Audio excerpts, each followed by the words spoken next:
Hello, and a very warm welcome. I am so glad you are here. Find a comfortable place to rest now, a place where you can feel safe and warm. Let the sounds of your world begin to fade away as you settle in. Tonight, we have a story for you. It is a story about finding what was lost and seeing the world in a new way. It is a quiet story meant to help you on your own journey into a deep and peaceful sleep. So close your eyes, take a slow, gentle breath, and let the story begin. The light from the computer screen was the only light in the room. It was a cold, blue-white light that made everything it touched look flat and lifeless. It painted the stacks of paper on the desk in shades of gray. It reflected off the black, polished surface of the desk itself, creating a small, cold copy of the screen. Rowan sat in the middle of this cold light. She had been sitting there for hours. Her eyes were tired. They were not tired from a lack of sleep. It was a different kind of tired, a deeper kind that felt as if it had settled into her bones.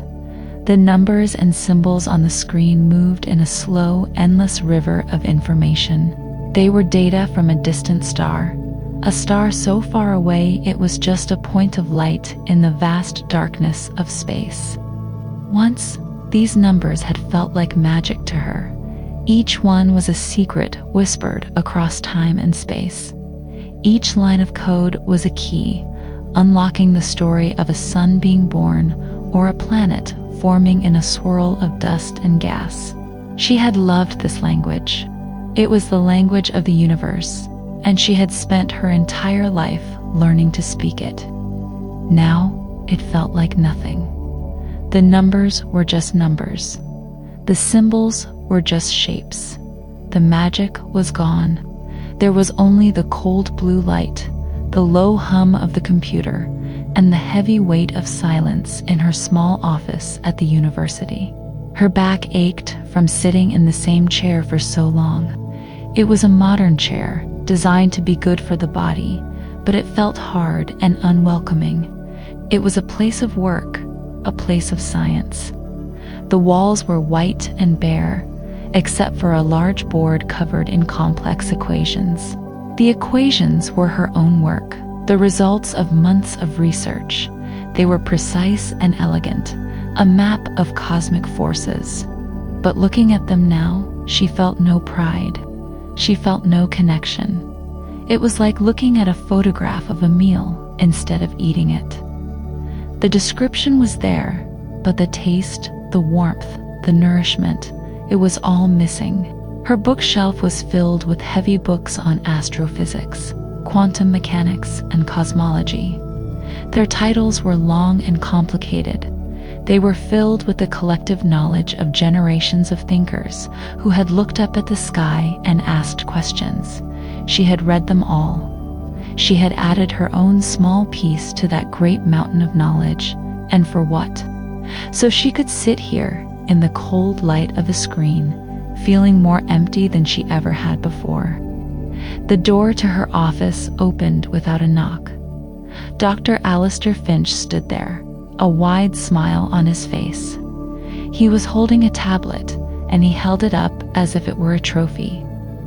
Alistair was a good person and a brilliant scientist. His energy felt too bright for the small, tired space of her office. He did not seem to notice her exhaustion. He pointed to a graph on his tablet. It was a light curve, a dip in the brightness of a star that meant a planet had passed in front of it. It was a discovery, a new world, hundreds of light years away. He was talking about its potential size, its possible atmosphere, the paper they would need to publish immediately. It was a moment they had both been working toward for years. Rowan looked at the graph. She saw the dip in the line. She understood the data perfectly. She knew what it meant. A new planet, a new piece of the puzzle. And she felt nothing. Not a flicker of excitement, not a spark of joy. It was just another data point, another number in an endless river of numbers. She looked at Alistair's happy, eager face, and she felt a deep, profound sense of distance. She said the right words. She told him congratulations. She said it was amazing work. The words sounded hollow, like echoes in an empty room. Alistair, lost in his own world of discovery, finally noticed something was wrong. His smile faded a little. He asked if she was all right. He said she looked tired. She just nodded. She was too tired to explain. How could she tell him that the universe had become a silent film for her? How could she explain that the music was gone and she could only see the moving pictures without any of the feeling? He eventually left, his excitement slightly dimmed by her strange quietness. He closed the door behind him, and the office was once again filled with the low hum of the computer and the heavy silence. Rowan turned her chair to face the window. Outside, the city lights painted the night sky in a dull orange glow. It was impossible to see the stars from here. There was too much light, too much noise. She closed her eyes, and in the darkness behind her eyelids, a memory appeared. It was a memory from a long, long time ago. She was a small child, no more than 7 or 8 years old. She was lying on her back in the cool, damp grass of her family's backyard. It was a warm summer night. The smell of cut grass and damp earth was all around her. Her father was lying next to her. He was not a scientist. He was a builder. He built things with his hands. He did not know their scientific names or how far away they were. He knew them as stories. He would point up at the dark, clear sky, a sky free from the city's orange glow, and he would trace the shapes of the constellations with his finger. He would tell her the old stories, the myths of heroes and monsters, gods and animals, all placed in the sky as a great, glittering map. In her memory, she could feel the wonder. It was a physical thing. It felt like a lightness in her chest, a sense of awe so big it made her feel small and safe at the same time. The stars were not distant suns burning at millions of degrees. They were pinpricks of silver light in a soft, black velvet cloth. They were diamonds scattered on a dark floor. They were magic. They were beautiful. And they were full of stories. That feeling, that pure, uncomplicated wonder, was the reason she was sitting in this office now. She had chased that feeling her whole life. She had wanted to get closer to the magic. She had studied, and in the process of learning the language, she had forgotten the poetry.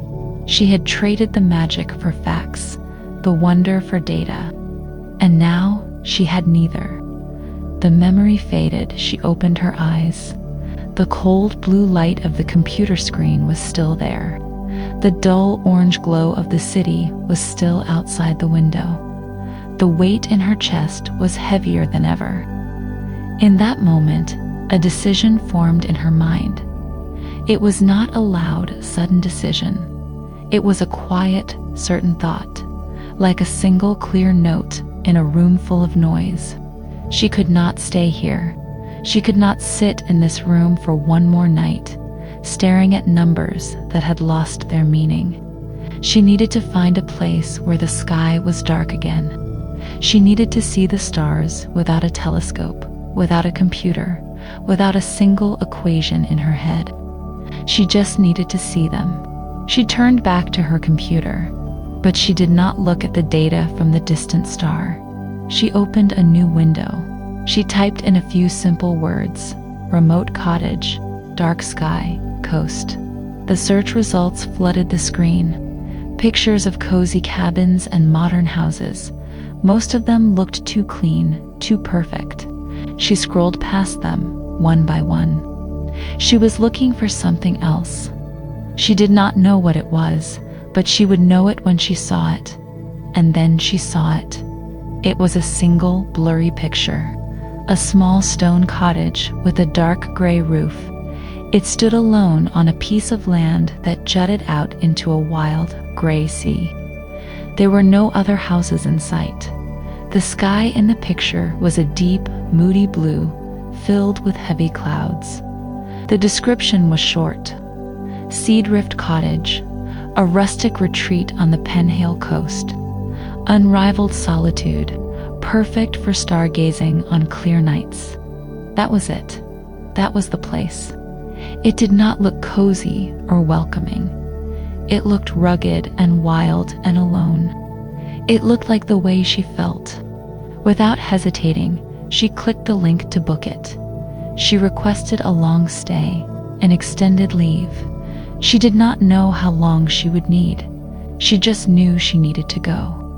Her final act in the office that night was to write a short, simple email to the head of her department. She did not explain her reasons.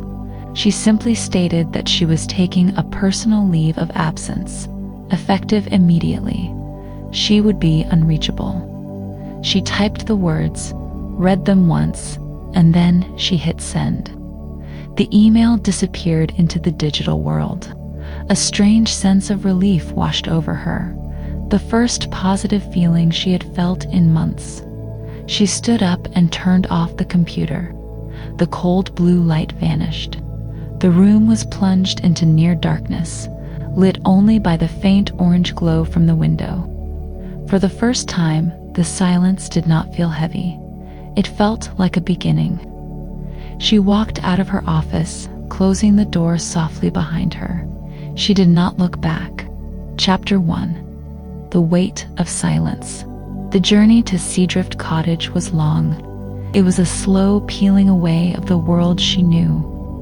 First, there was the city, with its tall buildings and endless rivers of traffic. For hours, she drove through the familiar landscape of concrete and steel.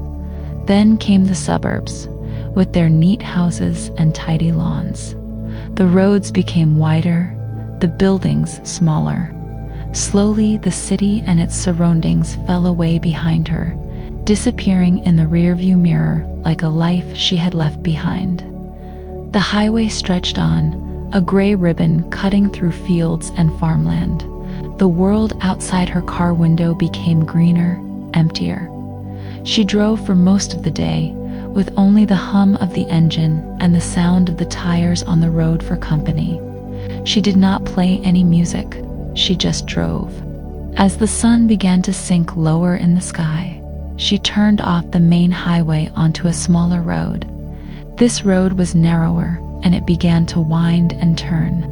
The fields gave way to rolling hills covered in thick, dark green forests. The air started to change. She rolled down her window. The smell of exhaust and city dust was replaced by the clean, damp smell of earth and leaves. She drove for another hour, the road getting smaller and more twisted. Finally, the trees began to thin, and she caught her first glimpse of the sea. It was a vast gray expanse of water, meeting a gray sky at the horizon. The road now hugged the coastline, a narrow strip of asphalt carved into the side of the cliffs. The land was rugged and wild. There were no more tidy farms, only rocky fields and patches of tough, wind-blown grass. The sun was a pale orange disk, touching the edge of the water when she finally saw it. A small dirt track leading off the main road. A simple wooden sign, its letters faded by sun and salt. Red Sea Drift. She turned the car onto the track. It was bumpy, and she had to drive slowly. The track ended in a small, flat area of gravel in front of the cottage. It looked exactly like the picture online. A small, solid house of gray stone with a dark slate roof that seemed to press it down into the earth, protecting it from the wind. The windows were small, like watchful eyes looking out at the sea. It was the only building for miles. There was nothing around it but the wind, the sea, and the great, empty sky. She turned off the car engine. The sudden silence was immense. It was not just an absence of noise. It was a presence, a living thing. The only sounds were the ones that had been there all along, hidden by the noise of her car. The low, constant rush of the waves breaking on the rocks below the cliff. The high, lonely cry of a gull circling overhead, and the wind. A steady, persistent wind that pushed against the side of the car, whistling softly around the mirrors. It smelled of salt and cold water and something else, something wild and clean, like wet stone. For a long time, she just sat in her car, listening. The silence felt heavy. In the city, there was always a background hum, a layer of sound that filled every empty space. Here, there was nothing to fill the space. The silence was so big it made her feel small. It pressed in on her, and she felt the familiar knot of anxiety tighten in her chest. Finally, she forced herself to move. She got out of the car. The wind hit her immediately, pulling at her hair and her clothes. It was cold, colder than she expected. The key to the cottage was under a large, smooth white stone by the front door, just as the instructions had said. The door was made of thick, heavy wood, painted a dark blue that was peeling and faded from the weather. It was stuck fast. She had to put her shoulder into it to push it open. The door groaned in protest, and then swung inward into the gloom. The air inside was cool and still and smelled of dust, old wood, and the faint lingering scent of a fire that had gone out long ago.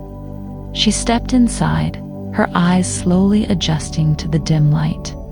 The cottage was one large room. The floor was made of wide, dark wooden planks, worn smooth by time. The walls were the same gray stone as the outside, rough and uneven to the touch. In the center of the far wall was a huge stone fireplace, big enough to stand in, its hearth black with soot. The furniture was simple and solid. A large wooden table with 2 chairs, a comfortable-looking armchair, its fabric worn and faded, pulled up close to the fireplace. A small kitchen area in one corner, with a stone sink and a few wooden cupboards. A steep, narrow staircase led up to a loft, which she assumed was the bedroom. It was basic, it was rustic, it was exactly what she had seen online. But standing in the middle of it, feeling the deep, profound quiet, she felt a wave of panic. What had she done? The silence was not peaceful. It was deafening. Her mind, so used to constant input, to the noise of the city, to the endless flow of data, felt loud and frantic in the stillness. Thoughts raced through her head, a chaotic jumble of worries and doubts. She had made a mistake. This was not an escape. This was a cage. With a sense of rising dread, she went back out to her car. She needed to do something, anything, to fill the silence. She began to unpack. She carried in her suitcases her boxes of food. The physical work was a small relief. It gave her a task, a purpose. The last things she brought in were her anchors to her old life, her laptop in its sleek black case, and her personal telescope. It was a powerful and expensive piece of equipment, heavy and complicated. She carried it in carefully, its cold metal, a familiar weight in her arms. She set it up near one of the small windows that looked out over the sea.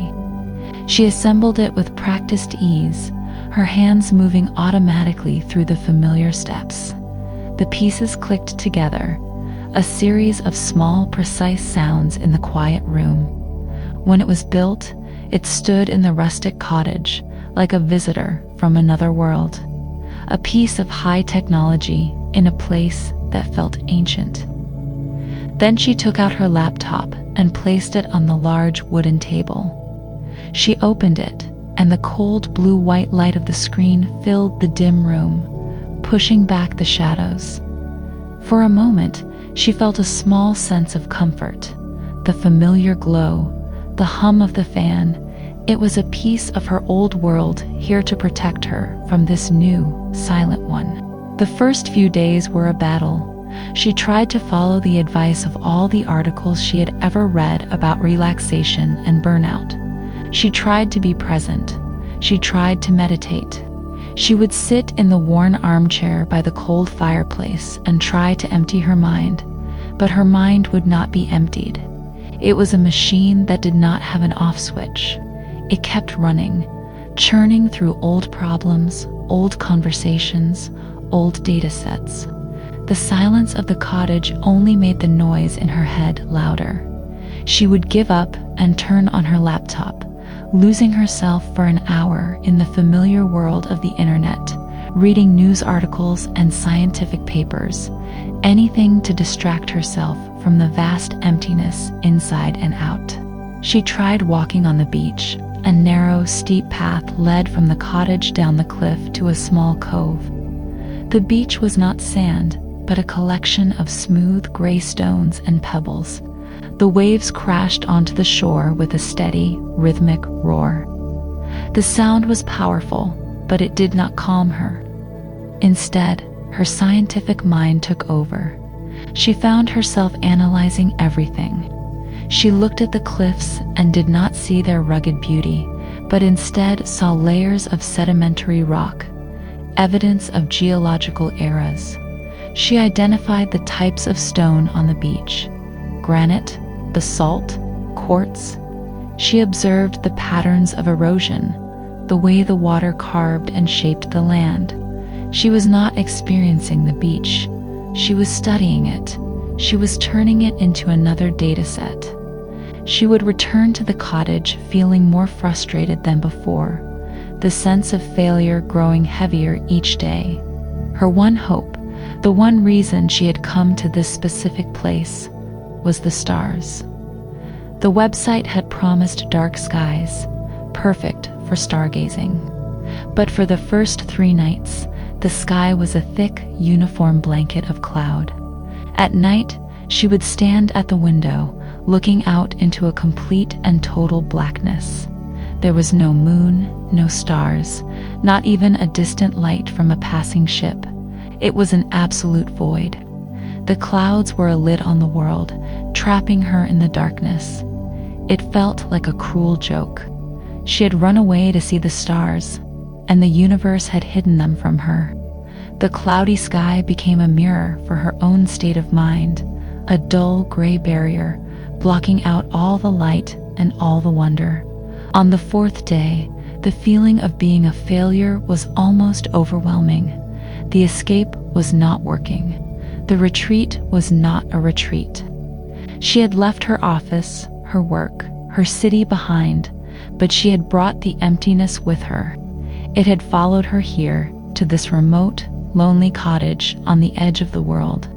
And here, with no distractions, no colleagues, no deadlines to hide behind, the emptiness was all she had. It was vast and cold, like the gray sea outside her window. She sat at the heavy wooden table, her laptop open but the screen dark. She had not turned it on all morning. The telescope stood silent in the corner. The silence of the cottage pressed in. It was no longer just an absence of sound. It felt like a weight, a physical pressure on her chest. She put her head in her hands. The thought that she had made a terrible mistake was no longer a whisper. It was a shout. The problem was not the city or the job. The problem was her, and she had nowhere left to run. Chapter 2: The Sailor's Chest. The 5th day at the cottage began just like the 4th, and the day before that. Rowan woke up not to the sound of an alarm, but to the pale gray light that filtered through the small window of the loft. The light was flat and soft, carrying with it the persistent chill of the sea air. She lay still for a long time, listening. The sounds were the same as they had been every other morning. The steady, deep breathing of the ocean as it rolled onto the stony beach far below. The distant, mournful cry of a gull. the quiet, endless whisper of the wind moving around the corners of the stone house. These sounds had at first seemed immense and overwhelming. Now they had become a kind of wallpaper, a backdrop to the loud, restless noise inside her own head. The silence she had craved in the city was not a peaceful void. It was an empty stage, and her own anxious thoughts were the only actors pacing back and forth, repeating the same tired lines. She got out of bed, the wooden floorboards cooled beneath her bare feet. She dressed slowly, pulling on a warm sweater that did little to chase away the deep, internal chill. She went down the steep stairs into the main room. The cottage was just as she had left it. The telescope stood in the corner like a silent, black sentinel, its lens capped, its purpose forgotten. Her laptop sat closed on the table, a sleek rectangle of dormant technology. She had tried to work. On the second day, she had opened it, thinking that maybe a little bit of familiar data would ground her. She had looked at star charts, at spectral analyses, at the familiar patterns of numbers and graphs, but the connection was gone. It was like reading a love letter written in a language she had suddenly forgotten. The words were there, but the meaning, the feeling, had vanished completely. She had closed the laptop and had not opened it since. She made herself a cup of tea in the small kitchen corner, the simple ritual of boiling water, a small, temporary comfort. She carried the warm mug to the armchair by the fireplace and sat down. She looked out the window at the sea.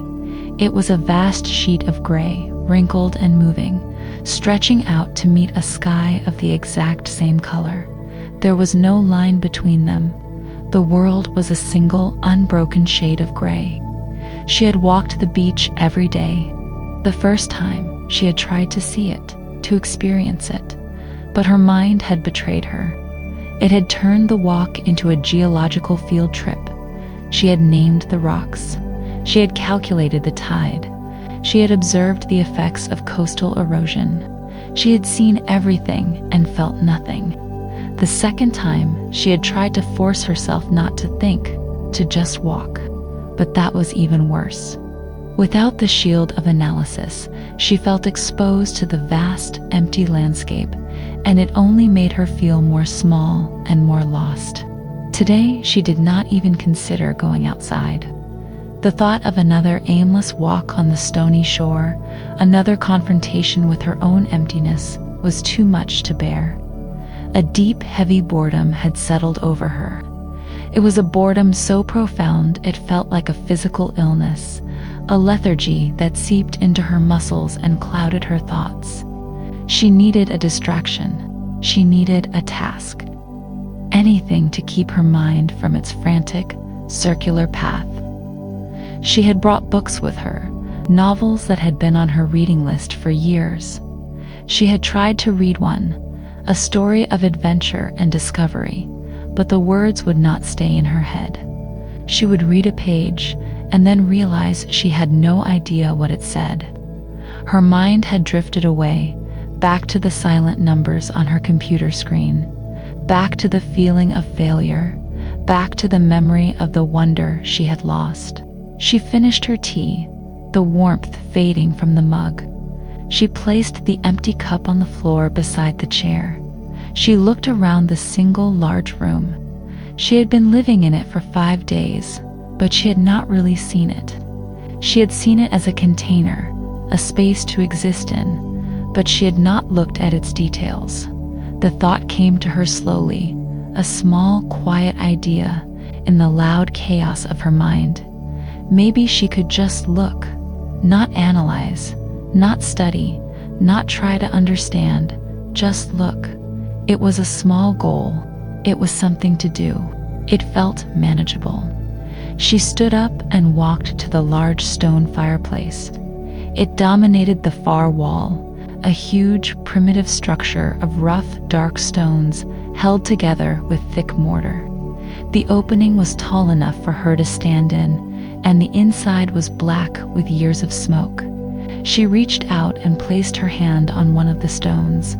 It was cold and slightly rough, like the skin of the earth itself. She ran her fingers over its surface, feeling the small dips and ridges. She wondered who had put this stone here. A person, long ago, had lifted this heavy rock and placed it just so, to build a place of warmth. She tried to imagine a fire roaring in the hearth, the flames dancing and casting warm, flickering shadows on the stone walls. She imagined people sitting in this room, their faces lit by the firelight, their voices filling the space. The thought was not a scientific one. It was a human one. It was a small, fragile connection to a past she could not see. She moved from the fireplace to the nearest window. The windows were small, set deep into the thick stone walls. On the wide windowsill sat a small collection of sea glass. She had noticed them on her first day, but had paid them no mind. Now she picked one up. It was a piece of green glass, worn into a smooth, soft shape by the endless motion of the waves and the sand. It was the color of shallow water on a sunny day. She held it up to the pale light. The light shone through it, making it glow softly from within. Its edges were perfectly rounded, with no sharpness left at all. It felt cool and solid in her palm. She put it down and picked up another piece. This one was white, but not a clear white. It was a cloudy, milky white. It was smaller and almost perfectly round, like a coin made of frosted light. She rolled it between her fingers, the surface smooth and pleasant to the touch. The last piece was the smallest and the most beautiful. It was a deep, dark blue, the color of the ocean at twilight, a rare find. She knew from a documentary she had once watched that blue glass was uncommon. This small, precious piece of blue had been on a long journey, tumbled by the sea for years, maybe decades, before someone had found it and placed it here on this sill. She did not think about the chemical composition of the glass or the physics of how it was worn smooth. She just held the small blue piece in her hand and felt its coolness and looked at its deep color. Her slow, deliberate tour of the room continued. She went to the large wooden table in the center of the cottage. It was made of thick planks of a dark, heavy wood. The surface was not perfectly flat. It was covered in a history of use. There were knife marks, small, thin lines from bread being cut. There were dark rings where hot mugs had been placed. There was a long, deep scratch near one end, a small, violent mark on the otherwise peaceful surface. She ran her hand over the wood. It was smooth and cool, polished by years of hands and elbows resting on it. Each mark was a story she could not read, a ghost of a moment that had happened in this room. The two chairs tucked under the table were just as worn, their seats slightly hollowed out, their backs smoothed by the hands that had pulled them in and out, day after day. She moved to the kitchen corner. The sink was a single, large block of pale stone. Its surface sloped towards the drain. The tap was made of brass, now a dull, greenish brown from the salty air. She turned the handle and water flowed out in a slow, steady stream. It was cold, so cold it made her fingers ache. She looked at the wooden cutting board next to the sink. It was covered in a network of tiny cuts, a map of all the meals that had been prepared on it. The cupboards were simple, their doors held shut by small wooden latches. She opened one, it was empty, except for the clean, dry smell of old wood. She closed it, the small click of the latch, a satisfying sound in the quiet room. Her journey had taken her all the way around the main space. She had touched and looked at almost everything, but there was one door she had not opened. It was a low, small door, tucked away in the shadows beneath the steep staircase that led to the loft. It was easy to miss. She had seen it, of course, but had assumed it was a utility closet, a place for things she did not need. Now it was the only unexplored territory left. It was a mystery, a small knot of something that was not boredom, but a faint, gentle curiosity began to form in her chest. She walked over to the small door. It was made of the same dark wood as the floorboards. It had a simple iron latch, rusted brown by the damp air. She lifted the latch. It made a small, metallic scraping sound.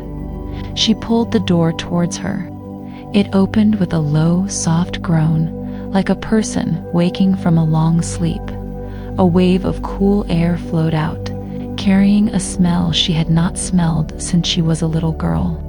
It was the smell of her grandfather's shed, the smell of cedar wood, of dry dust, of old wool, and something else, a faint, clean, salty smell, like the air after a storm at sea. She peered into the darkness. The space was small. The ceiling sloped down sharply, following the angle of the stairs above. It was not a utility closet. It was mostly empty.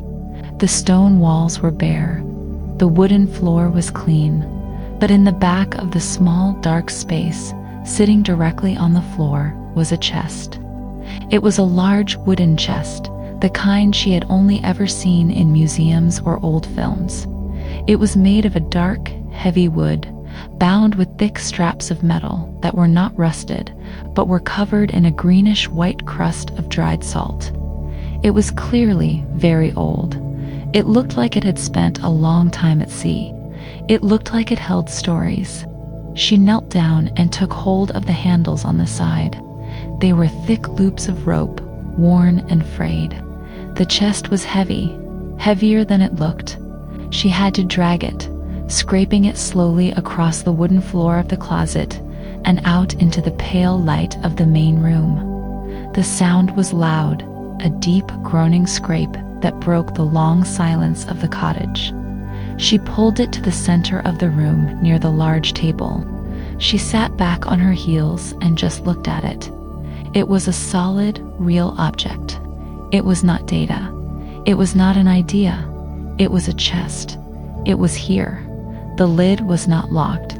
There was no keyhole, just a large, heavy metal clasp on the front. It was not fastened. Her heart was beating a little faster now. The feeling of curiosity was growing stronger. She reached out with both hands and lifted the heavy clasp. It moved with a stiff groan. She placed her hands on the edge of the lid. It was thick and heavy. She took a slow breath and she lifted it. The old wooden hinges creaked in protest, a long, slow sound that echoed in the quiet room. The lid swung up and back, coming to a rest against the floor.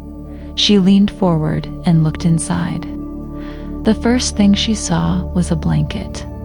It was a thick wool blanket, folded neatly, taking up most of the space inside the chest.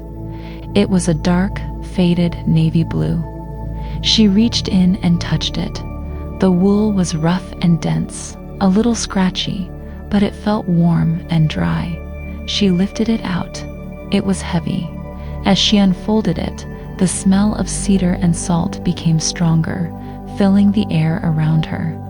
She set the blanket aside on the floor, and then she saw what was underneath. The bottom of the chest was filled with rolled-up parchments. There were dozens of them, all tied with simple pieces of string. They were not neat, identical scrolls. They were all different sizes. Some were long and thin, others short and wide. The paper was not white. It was a range of colors, from a pale, creamy yellow to a dark, stained tan. They looked ancient, fragile. She reached in and picked one up. The string that held it closed was old and brittle. It broke as she touched it. The parchment slowly unrolled in her hands. It was a map, but it was unlike any map she had ever seen. She was used to maps that were precise, scientific documents, maps with clear grid lines, with scales and legends, with symbols that were universally understood. This was not that. This was a work of art. It was drawn by hand. The lines were not perfectly straight. They had a slight waver to them, the mark of a human hand moving across paper. The ink was a faded brown in some places, a dark black in others. The paper itself was thick and stiff, almost like a piece of soft leather. It was covered in faint pale stains, the ghostly patterns left behind by evaporated salt water. The map showed a stretch of coastline. She recognized it immediately. It was the coastline right outside her window, the same rugged line of cliffs and coves she had been walking on for days. But the labels, the names, were all wrong. Or rather, they were not wrong. They were just different. Her scientific mind, the part of her that was always observing, always categorizing, kicked in immediately. She saw that there was no scale. There was no compass rose showing north. The landmarks were not towns or roads or official place names. Instead, the map was covered in handwritten notes, written in a neat, slightly slanted script, next to a small, sheltered cove. It did not say Weston Cove, as the official map on her phone did. It said, the cove where the morning light gathers. A hill that rose up behind the cottage was not marked with its elevation in meters. It was labeled Whispering Grass Hill. A path that wound its way through a cluster of rocks was marked with instructions like, follow the sound of the water and wait for the seabirds to show you the way. Her first reaction was dismissal. This was not a map. This was folk art. It was charming, yes. It was a beautiful object, but it was useless. It was subjective. What did the sound of the water mean? The water made all sorts of sounds. How could grass whisper? It was a poetic description, not a navigational aid. Her mind, trained for years to value precision, to trust only what could be measured and quantified, saw this map as a curiosity, a relic of a more primitive way of thinking. It was something to be appreciated for its aesthetic value, but not to be taken seriously. But even as she had these thoughts, she could not look away. She kept staring at the hand-drawn lines, at the strange, poetic names. She traced the path to Whispering Grass Hill with her finger. She could almost feel the wind on her skin, hear the soft rustle of the long grass. Despite her rational mind's judgment, she felt a pull, a strange, unfamiliar feeling of intrigue. She carefully rolled the map back up and set it aside. She reached into the chest and took out another scroll. She untied the string and unrolled it. This map showed another part of the coastline, a longer, more rugged stretch that led to the distant point where the lighthouse stood.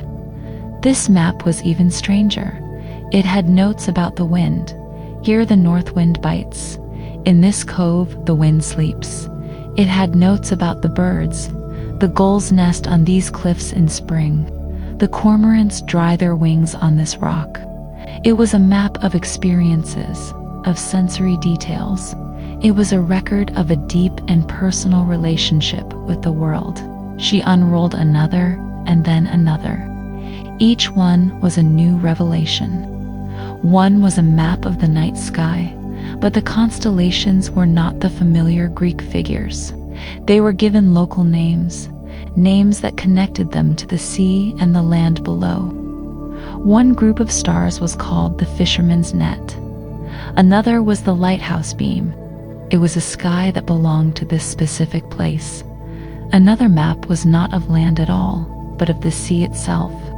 It showed currents and tides, not with arrows and numbers, but with swirling lines and notes, like, here the sea is angry, and a gentle current will carry you home from here. She spent the rest of the afternoon carefully unrolling each parchment. She laid them out on the wide wooden floorboards of the cottage. Soon the entire floor was covered. It was a mosaic of hand-drawn maps, a patchwork quilt of personal knowledge. She sat in the middle of it all, surrounded by these strange, beautiful documents. The sun began to set. The pale gray light coming through the windows softened and warmed, turning a soft, dusty pink. The light fell across the maps, making the faded ink and the salt stains glow. The heavy, oppressive silence of the cottage had changed. The room was no longer empty. It was filled with the presence of the person who had made these maps, a person who had seen the world not as a set of problems to be solved or data to be analyzed, but as a living thing full of secrets and stories. A person who navigated not with instruments, but with their senses, with a deep, intuitive understanding of the wind and the water and the light. Rowan sat on the floor, her scientific mind for once quiet. She was not analyzing, she was not judging, she was just looking. The weight in her chest, the heavy feeling of failure and emptiness, had not disappeared, but it had shifted. It felt a little lighter. Beside it, there was a new feeling, a small, delicate feeling, like the first green shoot pushing its way up through cold, hard ground. It was curiosity, a deep, genuine curiosity. She looked from the maps on the floor to the window, where the last light of day was fading from the sky. The maps were a puzzle. They were a question. And for the first time in a very long time, Rowan wanted to find the answer.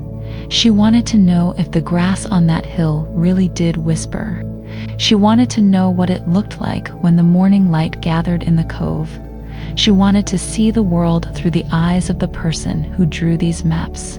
The day had started with the weight of silence. It was ending with the promise of a story. Chapter 3. Following the Light. Rowan woke to a world that was no longer gray.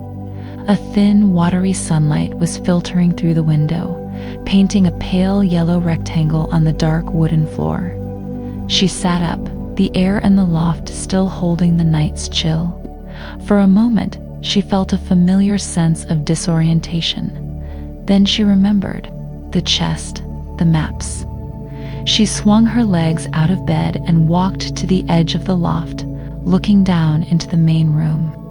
They were still there, spread across the floor like a strange, forgotten continent, a collection of islands made of paper, each one a world of its own. In the soft morning light, they looked different, less like strange artifacts and more like invitations. The memory of the previous afternoon, of sitting on the floor surrounded by these mysterious parchments, returned to her. The feeling of quiet curiosity was still there, a small warm ember in the cold grate of her usual morning anxiety. She had spent the evening just looking at them, her dinner of bread and cheese eaten while sitting on the floor, as if at a picnic with ghosts. She had not been able to bring herself to roll them back up and put them away. It would have felt like closing a book in the middle of a story. She made her way down the steep stairs, her feet silent on the worn wood. The cottage was quiet, but it was a different kind of quiet now. It was not the heavy, suffocating silence of the first few days. It was a silence that felt full of potential, a silence that was waiting for something to happen. She stood in the middle of the room, looking down at the map-covered floor. Her scientific mind, the logical, rational part of her that had been her guide for her entire adult life, was still there. It whispered to her that this was foolish. These were not maps. They were doodles, the romantic fantasies of an old sailor. They were imprecise, they were unscientific, they were useless. To follow one would be a waste of precious time. A walk based on poetry instead of coordinates was an exercise in getting lost. And yet, another part of her, a part she had not heard from in a very long time, whispered back what else was there to do. Was it better to sit here, staring at the walls, drowning in the silence? Was it better to pace the same small stretch of stony beach, turning beauty into a geological survey? The logical part of her had no good answer to that. She knelt down, her knees pressing against the cool floorboards. She let her eyes wander over the different maps. Some were complex, showing long, winding journeys.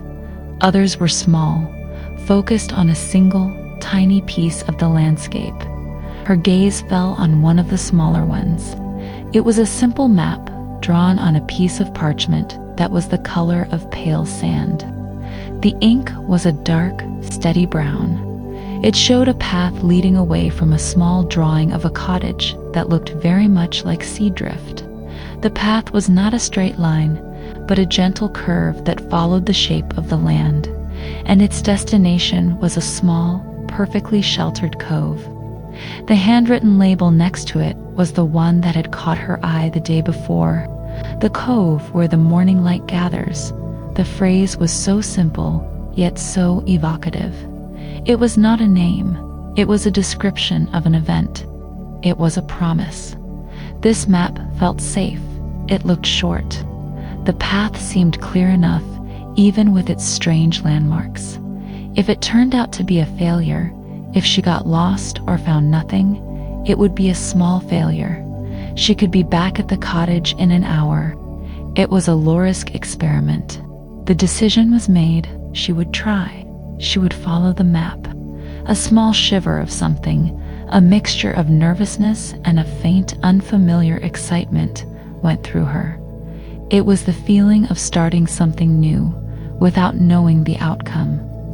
She stood up and began to prepare, a sense of purpose animating her movements for the first time since she had arrived.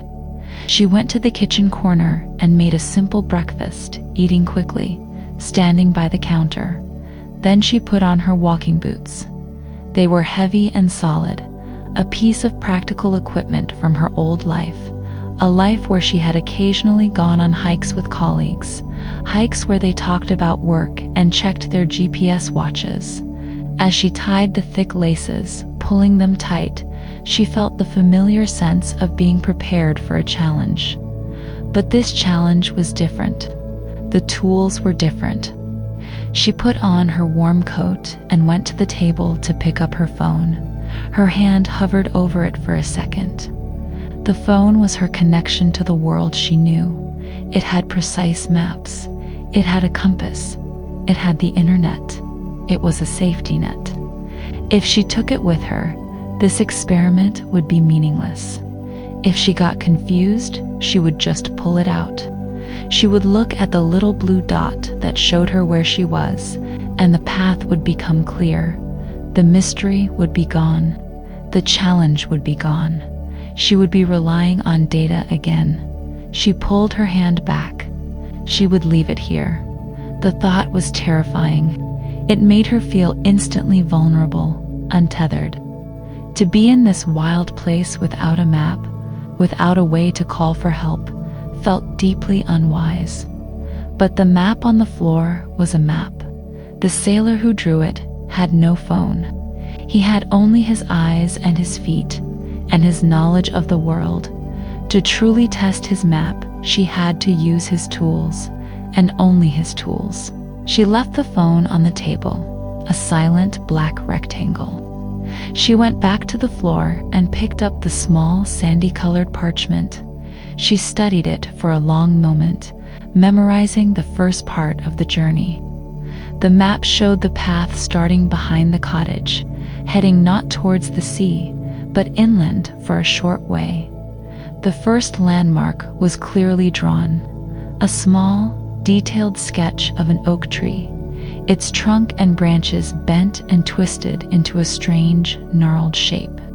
The note beside it simply said, "The Twisted Oak."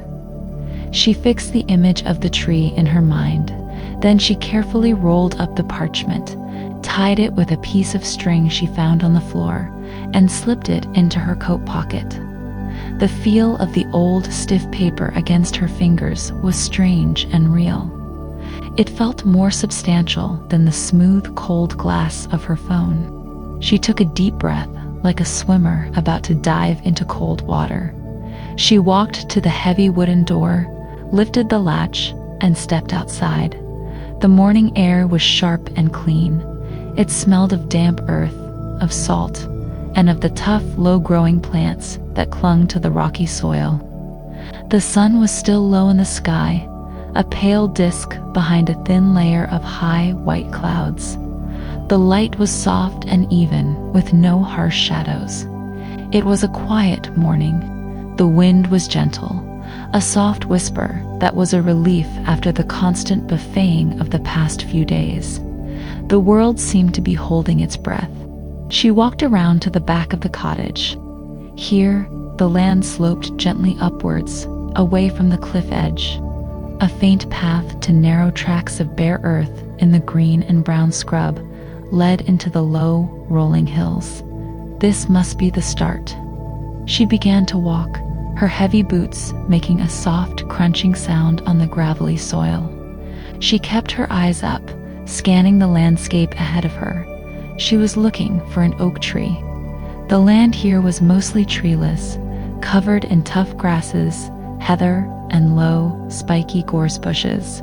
But in the distance, she could see small clusters of trees huddled together in the more sheltered dips in the land. Her mind immediately started to calculate. How far away was that cluster of trees? 200 meters, 300. Which direction was she heading? Northeast. She caught herself doing it. This was the old way, the way of measuring and quantifying. She forced herself to stop. The map did not give distances. It did not give directions. It just said to find the twisted oak. So she had to look, not measure, just look. She slowed her pace. She let her eyes roam over the landscape, not as a geologist or a surveyor, but as a person looking for a particular shape. It was a different way of seeing. She was not looking for patterns or data. She was looking for a character, a personality in the landscape. She walked for what felt like 10 minutes. She passed a small cluster of birch trees, their white bark peeling like old paper. That was not it. She passed a thicket of hawthorns, their branches a thorny tangle. That was not it either. A small flicker of doubt started to grow in her mind. Maybe the tree was gone. Maybe it had fallen in a storm years ago. Maybe this map was so old that the world it described no longer existed. The voice of her inner scientist grew louder. This is pointless. You are walking in circles. You should have brought your phone. She was tempted to turn back, to give up on this foolish game. But she kept walking, and then she saw it. It was standing alone on a small rise to her left. It was not a large tree, but it was unmistakable. An old oak, its trunk thick and gnarled. The wind that blew constantly from the sea had shaped it over decades, pushing it, bending it, sculpting it. Its main trunk grew almost sideways for a few feet before turning sharply upwards. Its branches were not reaching for the sky in a graceful spread. They were a tangled, twisted mass of wood, reaching away from the sea, as if the tree were trying to flee the wind in slow motion. It looked like a piece of living sculpture. It was exactly as the drawing on the map had shown. A small jolt, a tiny spark of success, went through her. It was real. The map had told the truth. The tree was here. She walked over to it and stood beneath its strange, crooked branches. She placed her hand on its bark. It was rough and deeply grooved, like the wrinkled skin of an old man. It was covered in patches of bright green moss, soft and damp to the touch. The tree felt solid, ancient, full of a quiet, stubborn strength. It had stood here on this lonely hill for a very long time, enduring the wind and the rain and the salt. It had a story. For a moment, she felt a sense of connection to the sailor who had drawn this tree on his map. He had stood in this exact spot. He had looked at this same tree and had seen its twisted shape. He had seen its character, and he had used it to find his way. She felt a small, warm feeling of companionship across time. She pulled the map from her pocket and unrolled it. The next landmark was more abstract. The path on the map continued from the twisted oak, curving gently to the right. A little further along the path, there was a small drawing of a flat, gray rock. The note beside it read, "The flat gray stone that holds the warmth of the sun." This was a much stranger instruction. How could a stone hold the warmth of the sun on a cool, cloudy morning like this one? The sun had no warmth yet.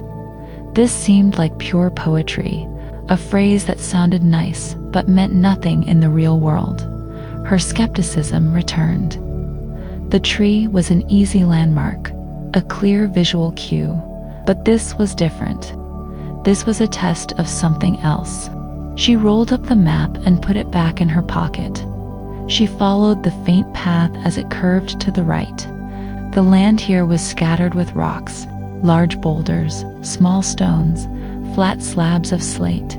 They were all gray. Which one was it? She felt a familiar sense of frustration rising. This was impossible. It was a guessing game. But then she remembered the words. Holds the warmth of the sun. It was not just about what it looked like.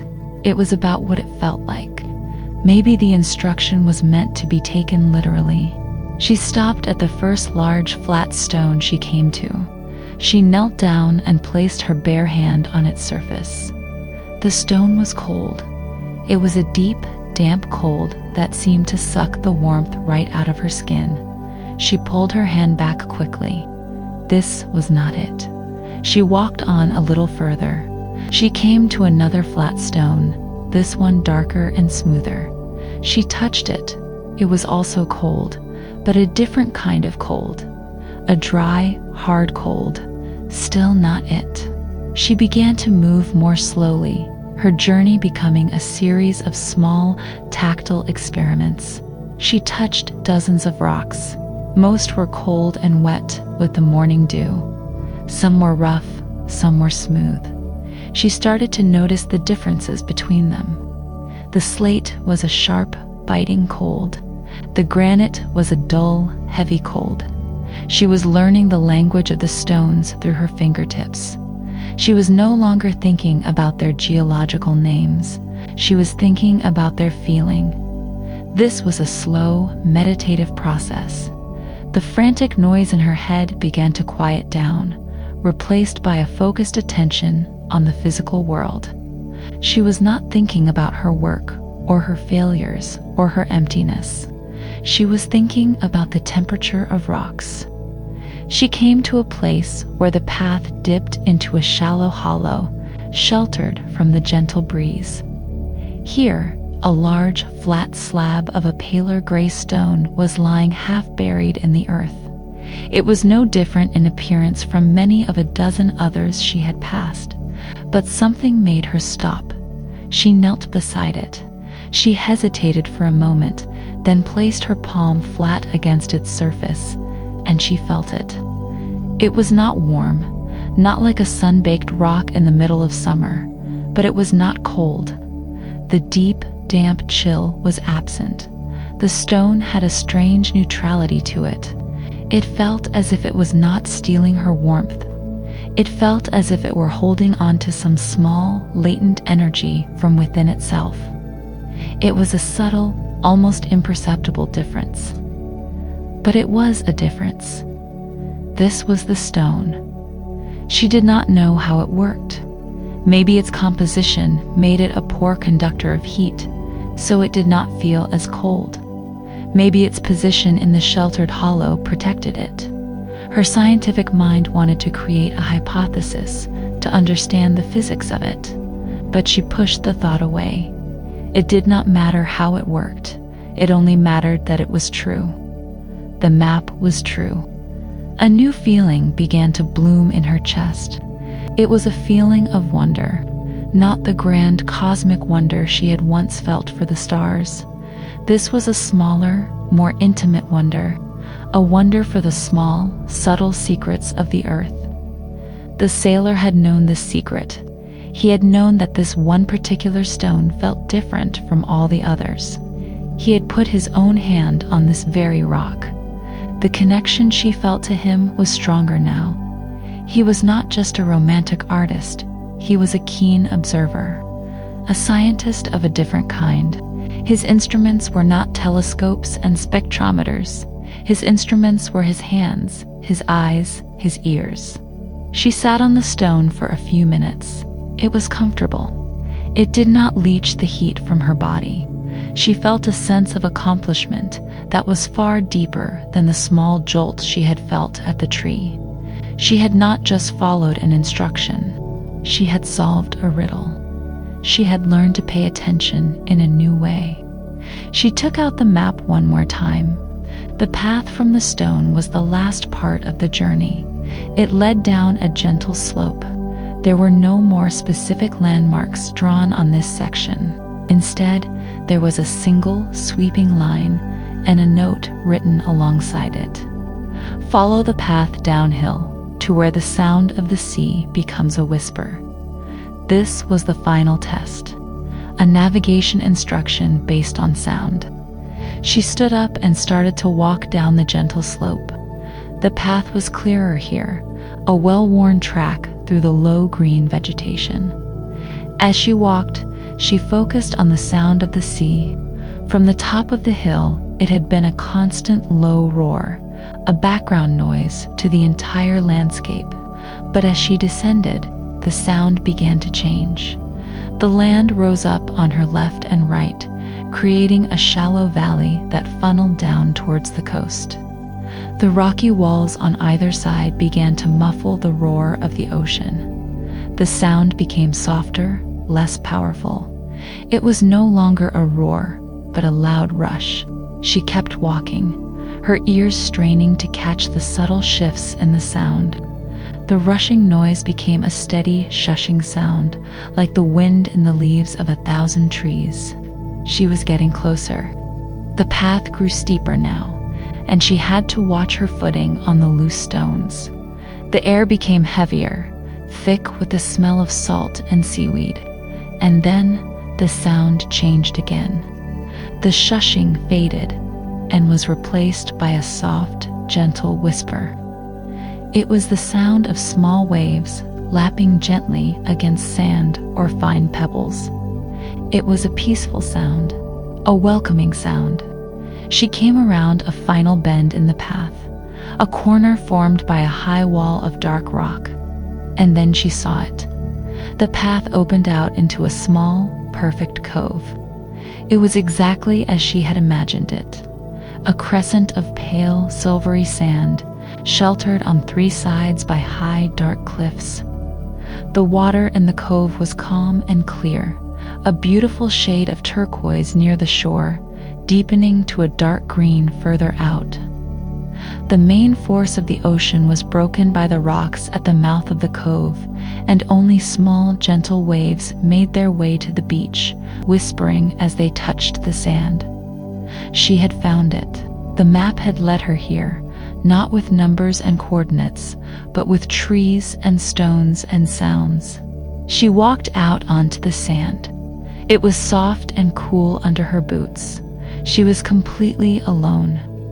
The cliffs enclosed the space, making it feel like a secret room, open only to the sky. She walked to the water's edge and looked out. The sun had now risen above the high clouds, and a clear golden light was beginning to pour into the world. And she saw why the sailor had given this place its name. Because of the shape of the cliffs, the cove faced the rising sun perfectly. The light did not just illuminate the cove, it seemed to be captured by it. It poured over the top of the eastern cliff like liquid gold, spilling down the rock face. It hit the surface of the calm water and shattered into a million points of glittering light. It lit up the pale sand until it glowed. The whole cove became a bowl filled with pure, undiluted morning light. It was the most beautiful thing she had ever seen, and her mind was, for the first time, completely silent. There was no analysis. There was no thought of the physics of light, of reflection and refraction. There was no impulse to take out a camera, to document it, to turn it into data. There was only the experience itself, the overwhelming, breathtaking beauty of it. A wave of emotion washed over her, so powerful it made her knees feel weak. It was a mixture of joy and relief and a deep, profound sense of peace. The wonder she had been searching for, the wonder she thought she had lost forever, was right here. It had not been in the distant stars. It had been here all along, waiting for her, in a small cove on a forgotten stretch of coast. She sank to her knees on the soft sand, not caring that it was damp. She just knelt there in the middle of the gathering light and watched. She watched as the golden light grew brighter, warmer. She felt its gentle warmth on her face. She watched as it painted the dark, wet rocks with streaks of orange and pink. She watched as it turned the clear water into a shifting jewel.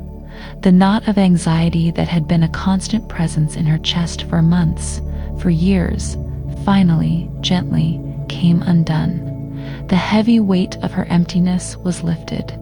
The noise in her head was gone.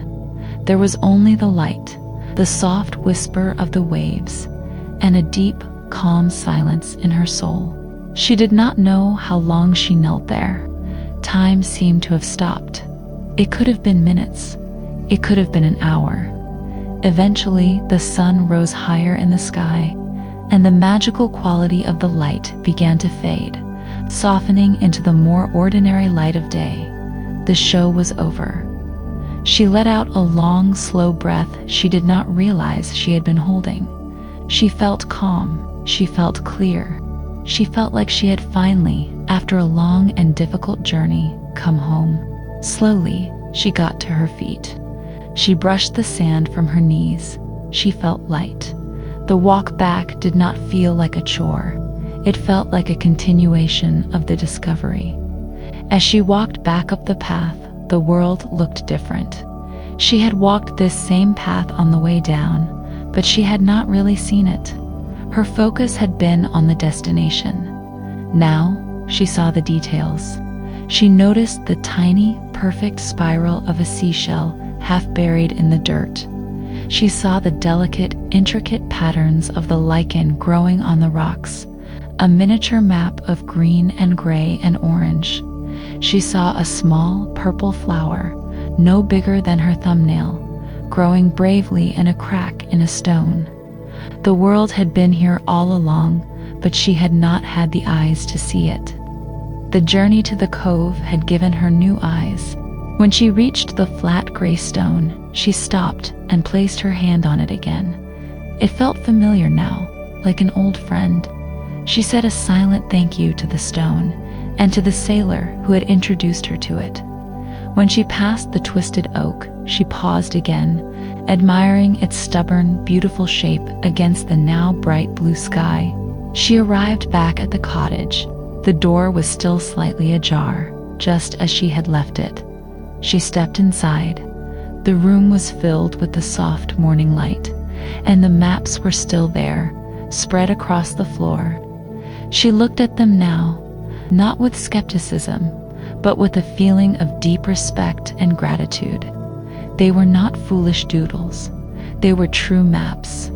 They were guides to a world that was richer, deeper, and more beautiful than the one she had been living in.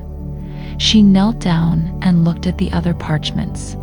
Point where the seals sing at high tide, Whispering Grass Hill, the cove where the wind sleeps. They were not just names on a map anymore. They were promises. They were invitations to new journeys. A genuine smile touched her lips, the first real smile in a very long time. She was not cured. She was not fixed. But something had changed. A door had been opened, and she could not wait to see what was on the other side. Chapter 4. The Lighthouse Garden. The day after Rowan found the cove was a day of quiet contemplation.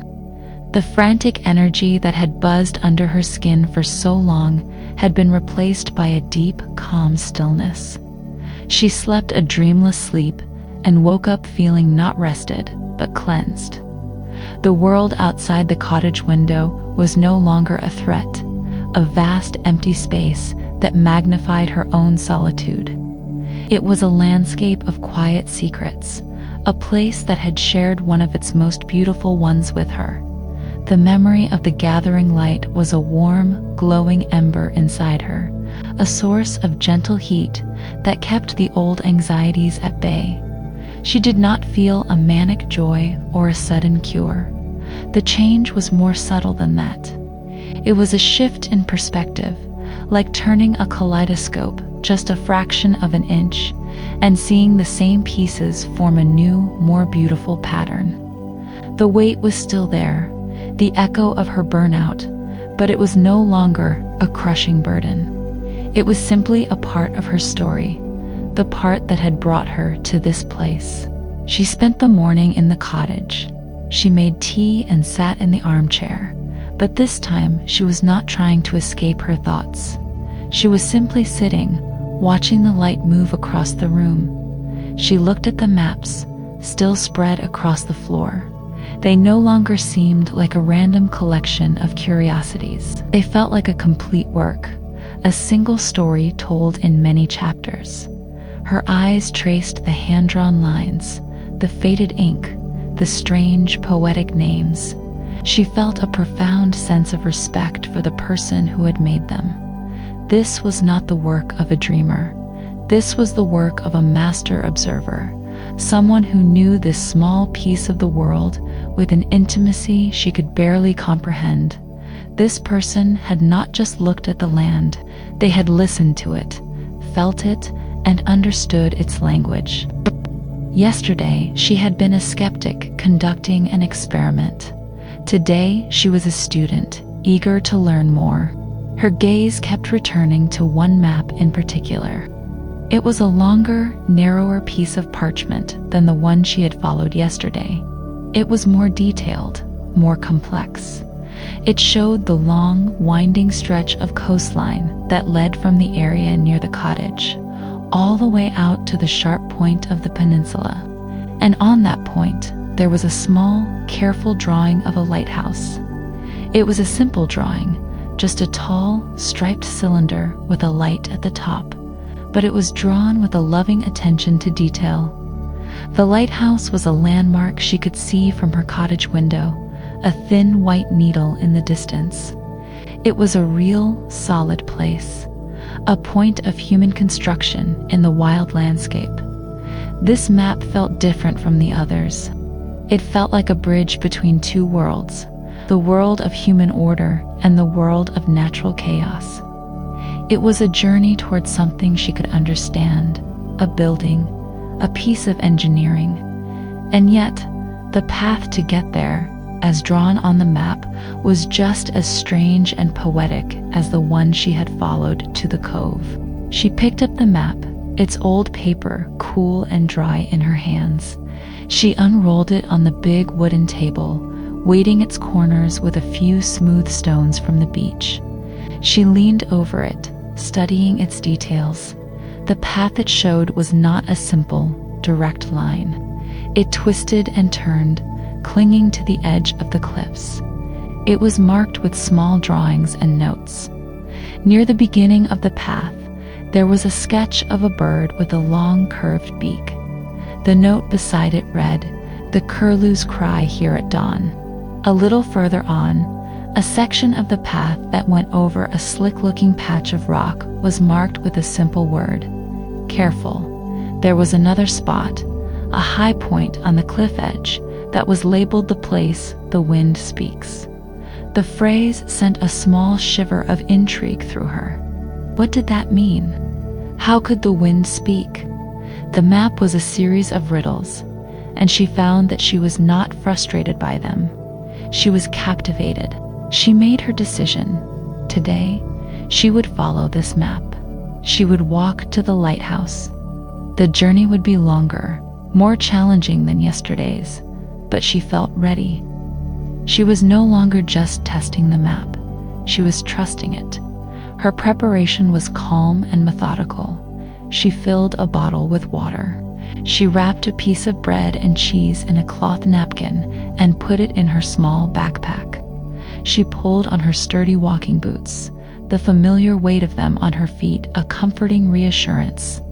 This time, when she walked past the table where her phone lay, she did not feel a pang of fear.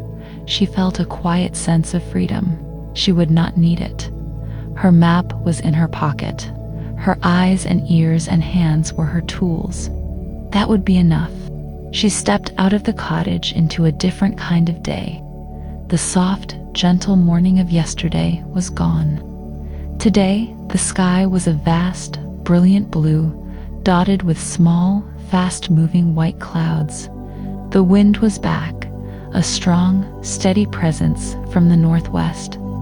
It was not a violent wind, but a powerful one, full of energy. It flattened the long grasses and pushed against her as she started to walk, as if testing her resolve. The sound of the sea was a loud, constant roar, the sound of huge waves crashing against the base of the cliffs far below. It was a day that felt wild and alive. The map showed the path starting near the steep track that led down to the stony beach. She found it easily, a narrow ribbon of trodden earth that branched off and began to snake its way along the top of the cliffs. The path was very narrow in places, with the rising slope of the hill on one side and a sheer, dizzying drop to the sea on the other. Her first instinct was to feel fear. Her logical mind immediately began to calculate the risks, the danger of a misstep, but she pushed the thought away. The sailor, Arthur, as she had begun to call him in her mind, had walked this path many times. It was a safe path if you paid attention, so she paid attention. She did not look at her phone for reassurance. She looked at her feet. She focused on each step, placing her boots carefully on the solid ground, testing loose stones before putting her weight on them. The act of concentrating so fully on the simple act of walking quieted her mind. The fear subsided, replaced by a feeling of exhilaration. The height, the wind, the roaring sea, it was not a threat. It was a powerful, living presence, and she was a part of it. She walked for a long time, the lighthouse a distant white speck that did not seem to be getting any closer. She was completely alone. She saw no other people.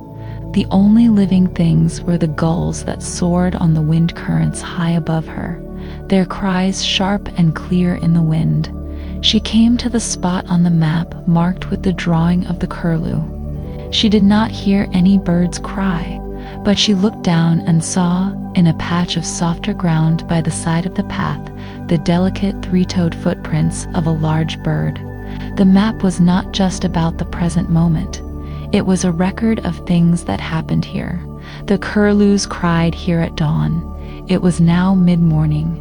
She had missed them, but the evidence of their presence was here. The map was true. The path began to climb, getting steeper. It led to a high, exposed headland, the highest point on this stretch of coast. As she reached the top, the full force of the wind hit her. It was a solid, powerful thing, pushing her, trying to make her lose her balance.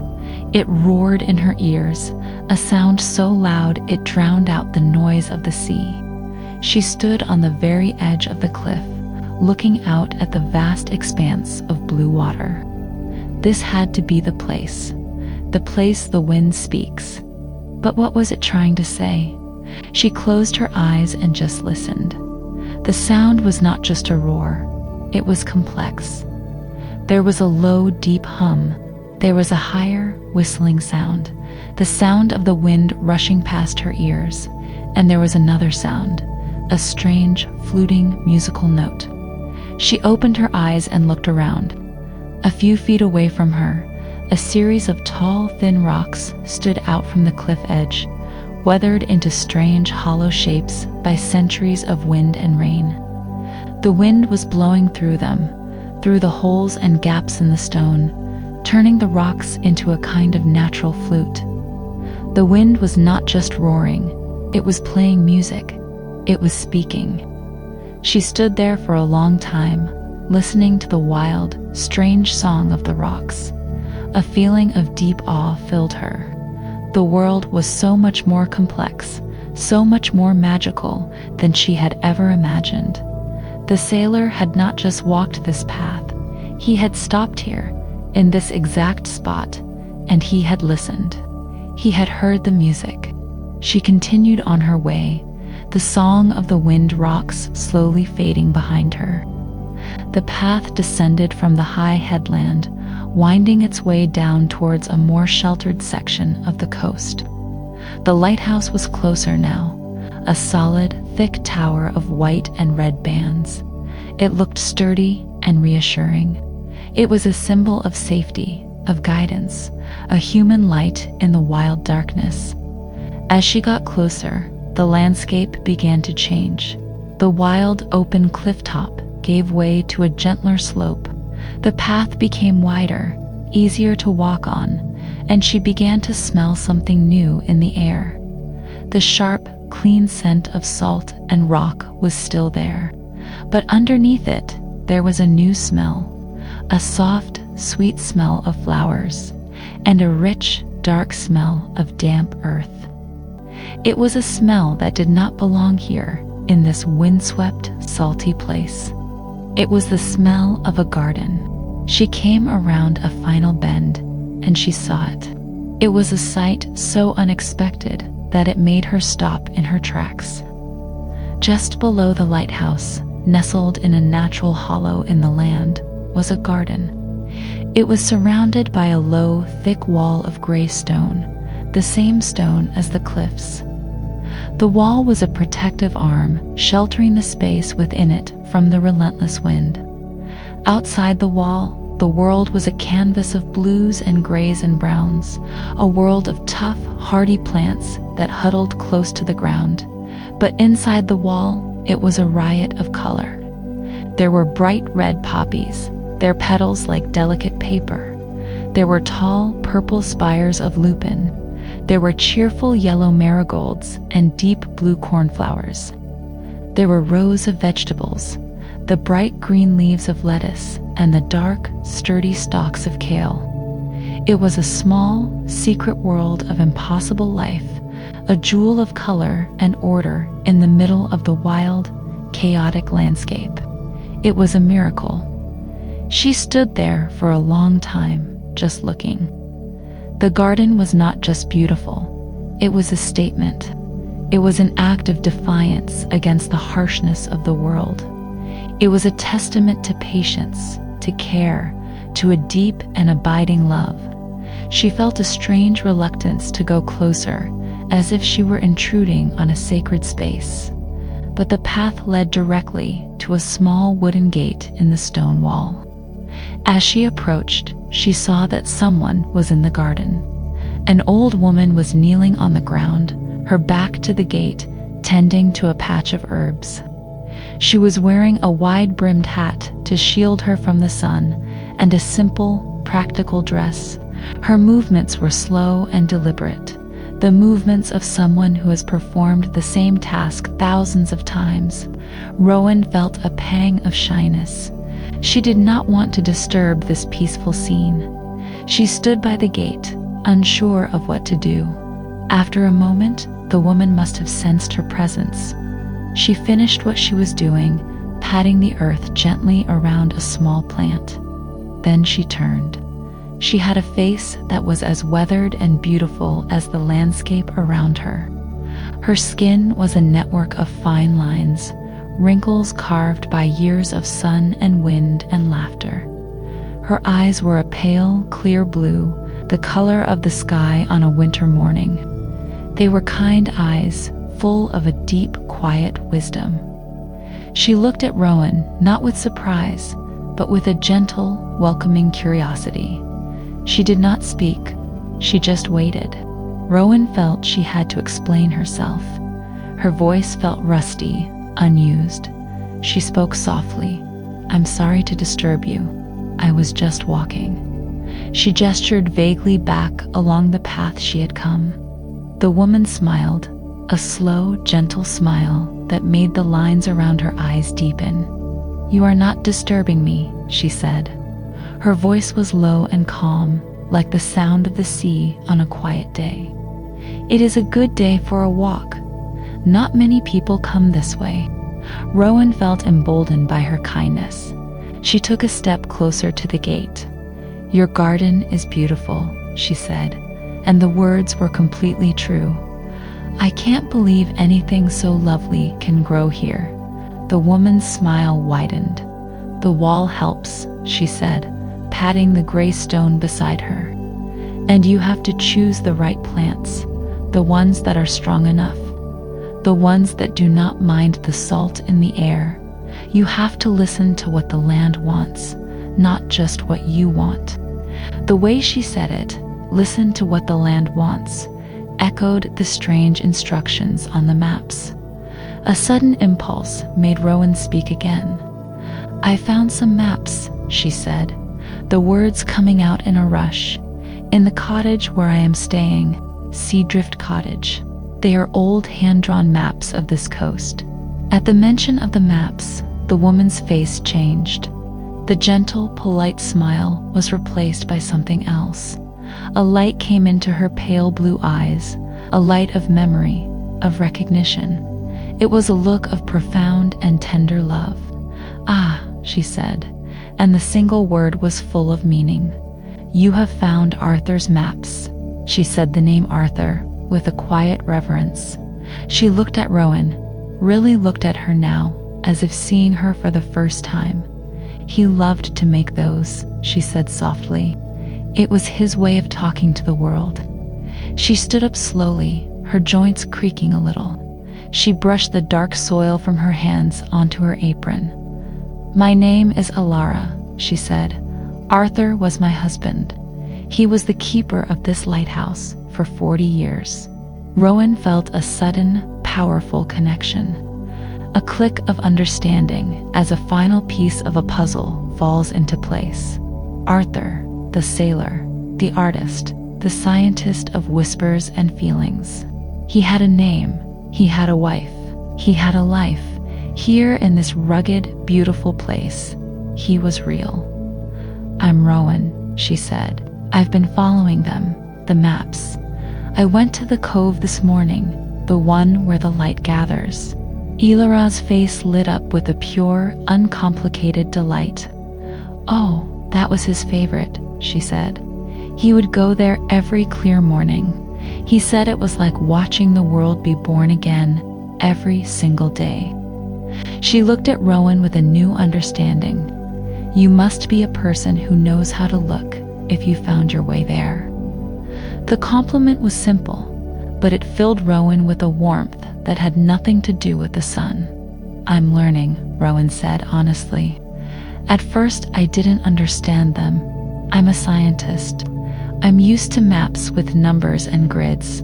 His maps, they are different. They are about feeling." Ilara nodded, her eyes looking out towards the sea, as if she could see her husband standing there on the cliffs.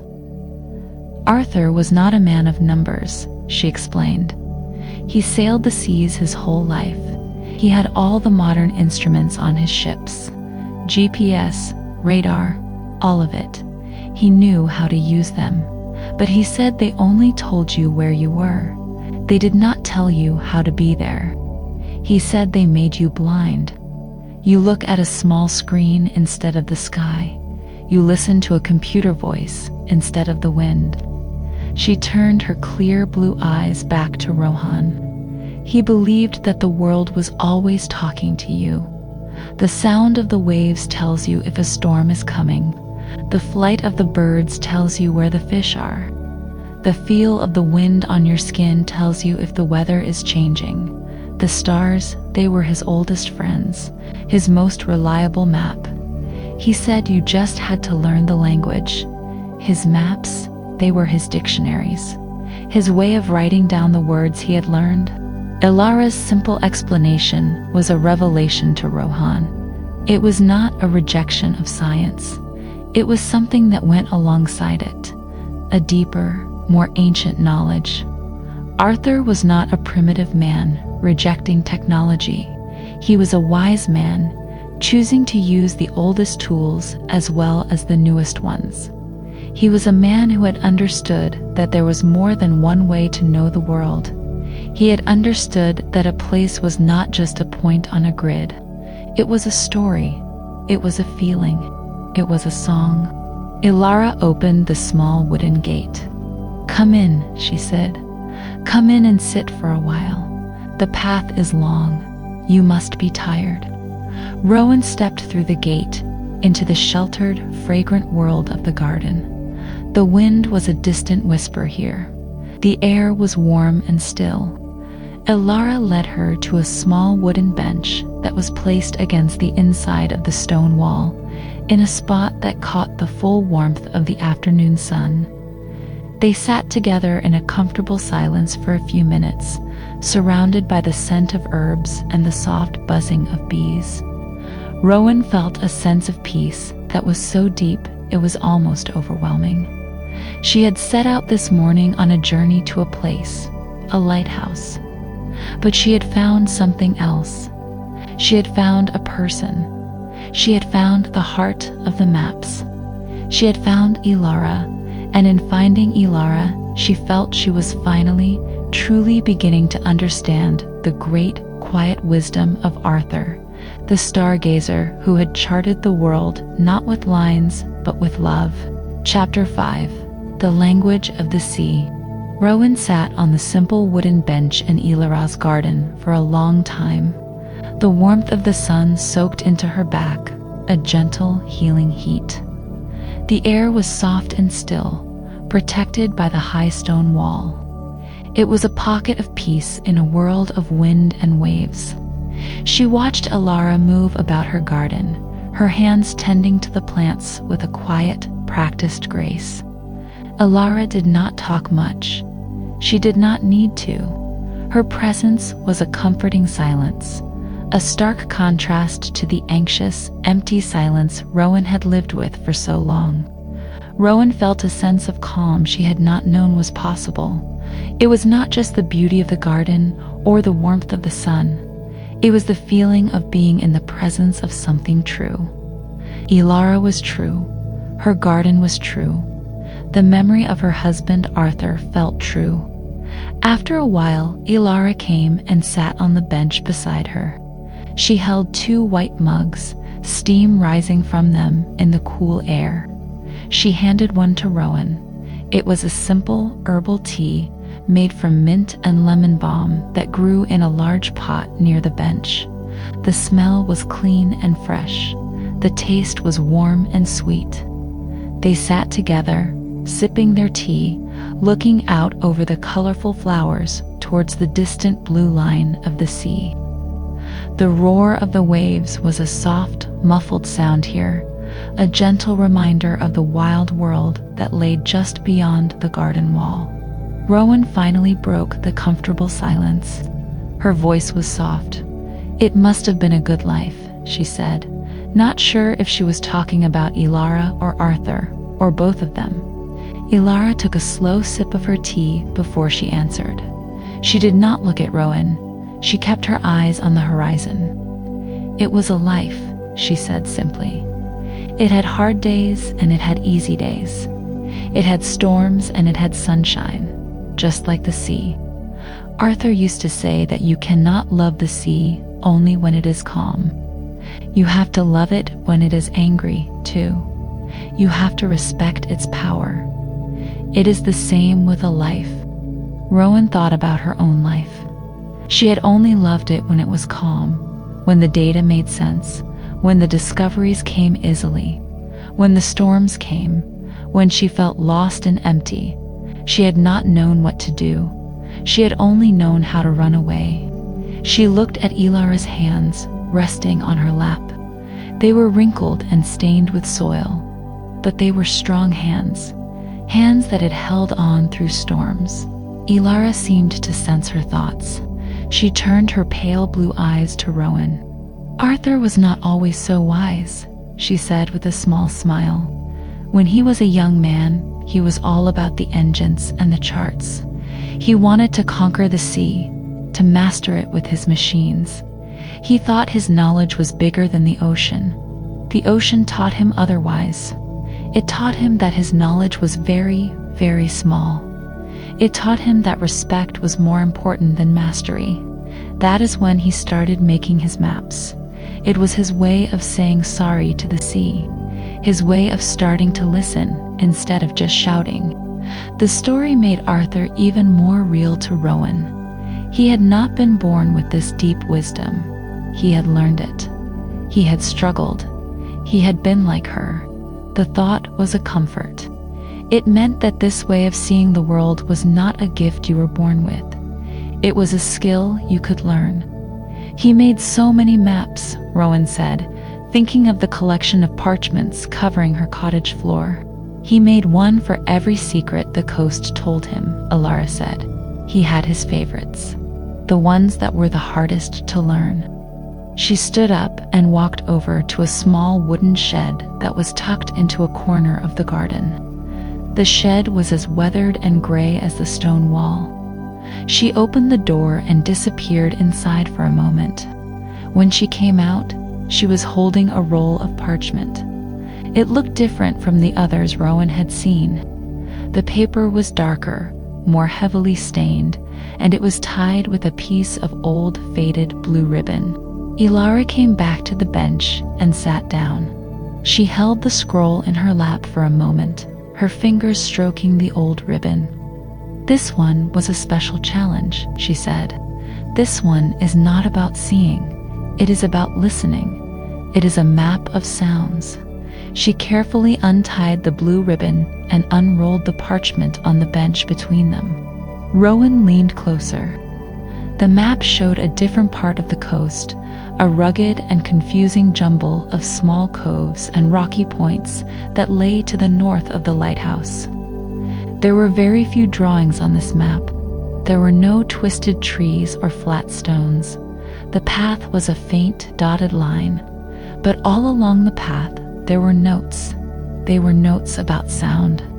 Next to a small enclosed bay, Arthur had written, "Here, the sea makes a deep boom, like a distant drum." Next to a beach made of small flat stones, he had written, "The waves pulled back with a sharp crackle, like fire." And near a sandy inlet, the note read, "A soft hiss, like a sleeping snake." The destination of this strange path was a long, thin finger of rock that pointed out into the sea. And the label for this final point was simple and beautiful. The point where the seals sing at high tide. "The seals?" Rowan asked, her voice full of surprise. "There are seals here?" "Oh yes," Ilara said. "A whole colony of them. They live on the low flat rocks far out at sea. But at high tide, when the water covers their rocks, they come closer to the shore, and they sing. Not every day, only when the sea is calm and the wind is right. It is a concert. Arthur loved it more than any music made by men." She looked at Rowan, her eyes full of a gentle challenge. This map was his greatest test of listening. He got lost many times trying to make it. He said his eyes kept trying to take over. He had to learn to close them and just let his ears guide him. Rowan stared at the map. This was another level of difficulty. The journey to the Cove of Light had been about seeing the world in a new way. This was about hearing it. Her scientific mind immediately rebelled. Sound was subjective. It changed with the wind, with the weather. How could you navigate by something so unreliable? It seemed impossible. A wave of her old skepticism washed over her. It was one thing to find a strangely shaped tree. It was another thing entirely to find your way by listening for a deep boom. Ilara saw the doubt on her face. She did not try to argue. She simply said, "The world speaks a very simple language. You just have to be quiet enough to hear it." She gently rolled up the parchment and tied the blue ribbon. Then she held it out to Rowan. "Maybe you would like to try," she said. It was not a demand. It was an offering. Rowan hesitated for only a second. The fear was there. The doubt was there. But something else was there too. A powerful curiosity. A desire to see if she could do it. A desire to hear the seals sing. She took the map from Ilara's hands. The old paper felt warm from the sun. "Thank you," she said. "I will try." She stayed a little longer in the garden, finishing her tea, gathering her courage. The walk back to the cottage felt different. She was not just retracing her steps. She was preparing for a new journey. The world around her seemed to have changed. She was more aware of the sounds. She noticed the way the wind whistled through the tough grasses. She heard the sharp chipping sound of a small stone she kicked loose on the path. She heard the different notes in the roar of the sea, the high crash of the spray, the low rumble of the undertow.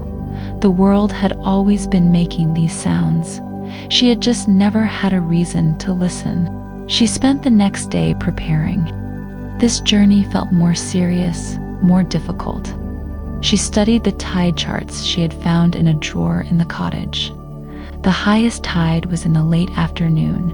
That is when she would have to arrive at the point.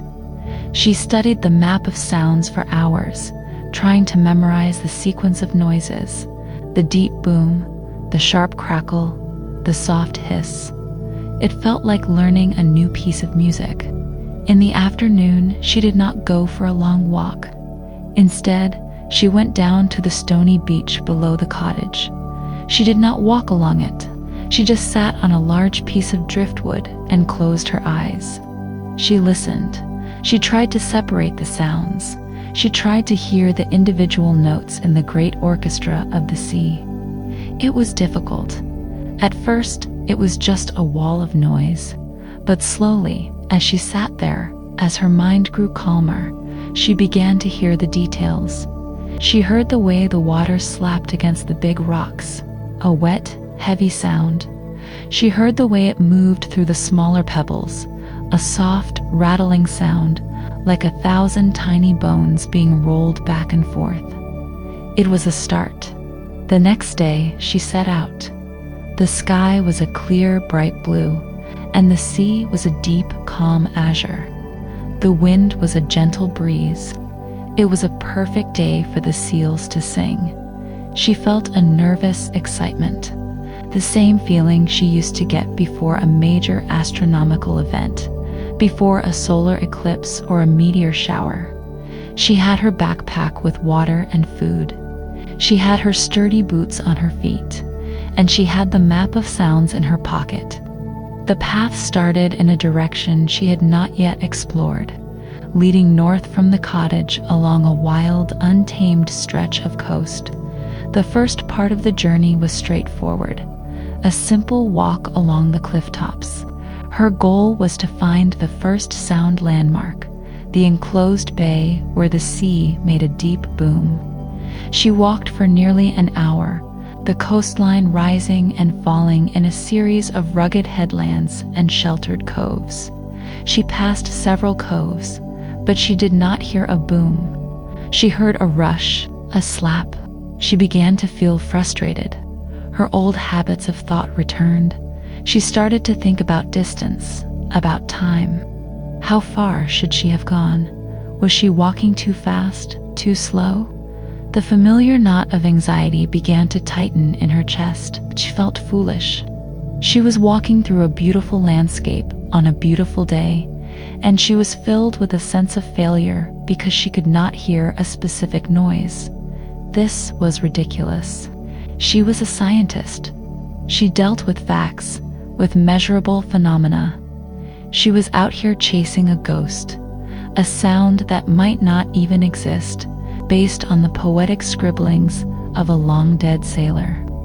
She almost turned back, The temptation to return to the simple safety of the cottage was strong. But then she remembered Elar's words, "You have to be quiet enough to hear it." And she remembered her face when she had spoken of Arthur. She remembered the love and the respect in her eyes. Arthur had heard it. It was real. The problem was not the map. The problem was her. She was not being quiet enough. Her mind was too loud. She stopped walking.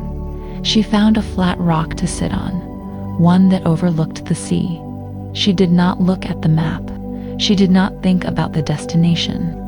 She did what she had practiced on the beach. She closed her eyes. She took a few slow, deep breaths. She let go of the frustration. She let go of the need to succeed. She just sat there and she listened. She let the sounds of the world wash over her without trying to name them, without trying to analyze them. The cry of a gull, the whisper of the wind, the great, complex, multi-layered voice of the sea. She sat there for a long time, maybe 20 minutes. She let the noise of her own mind die down until it was as quiet as the gentle breeze. When she opened her eyes, she felt different. The anxiety was gone. She felt calm and focused. She stood up and started walking again. But she walked differently. She walked slowly, without any sense of hurry. She was not trying to get somewhere. She was just being here, on this path, at this moment. She came to the edge of another small headland. The path curved around it. As she walked, the sound of the sea changed. It was being funneled by the rocks, and then she heard it. It was a low, resonant sound. It was not a crash. It was a deep, slow, powerful boom that seemed to come from the depths of the earth. It was followed by a few seconds of silence, and then it came again. Boom. She followed the sound, her feet moving towards it without a conscious command from her brain. She rounded the corner and saw the source.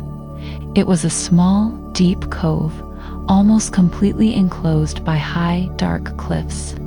The mouth of the cove was very narrow. When a large wave rolled in from the open sea, it was forced into this narrow opening. The water piled up, compressed, and then hit the back wall of the cove, not with a splash, but with a deep, percussive boom that echoed off the stone walls. It was exactly as the map had said, a deep boom like a distant drum. She had found it. A wave of pure, clean joy washed over her. It was a joy that was completely different from the intellectual satisfaction of solving an equation. It was a joy of connection, of understanding. She had heard the language, and she had understood a word. Her confidence returned, but it was a new kind of confidence. It was not the arrogant confidence of her old self.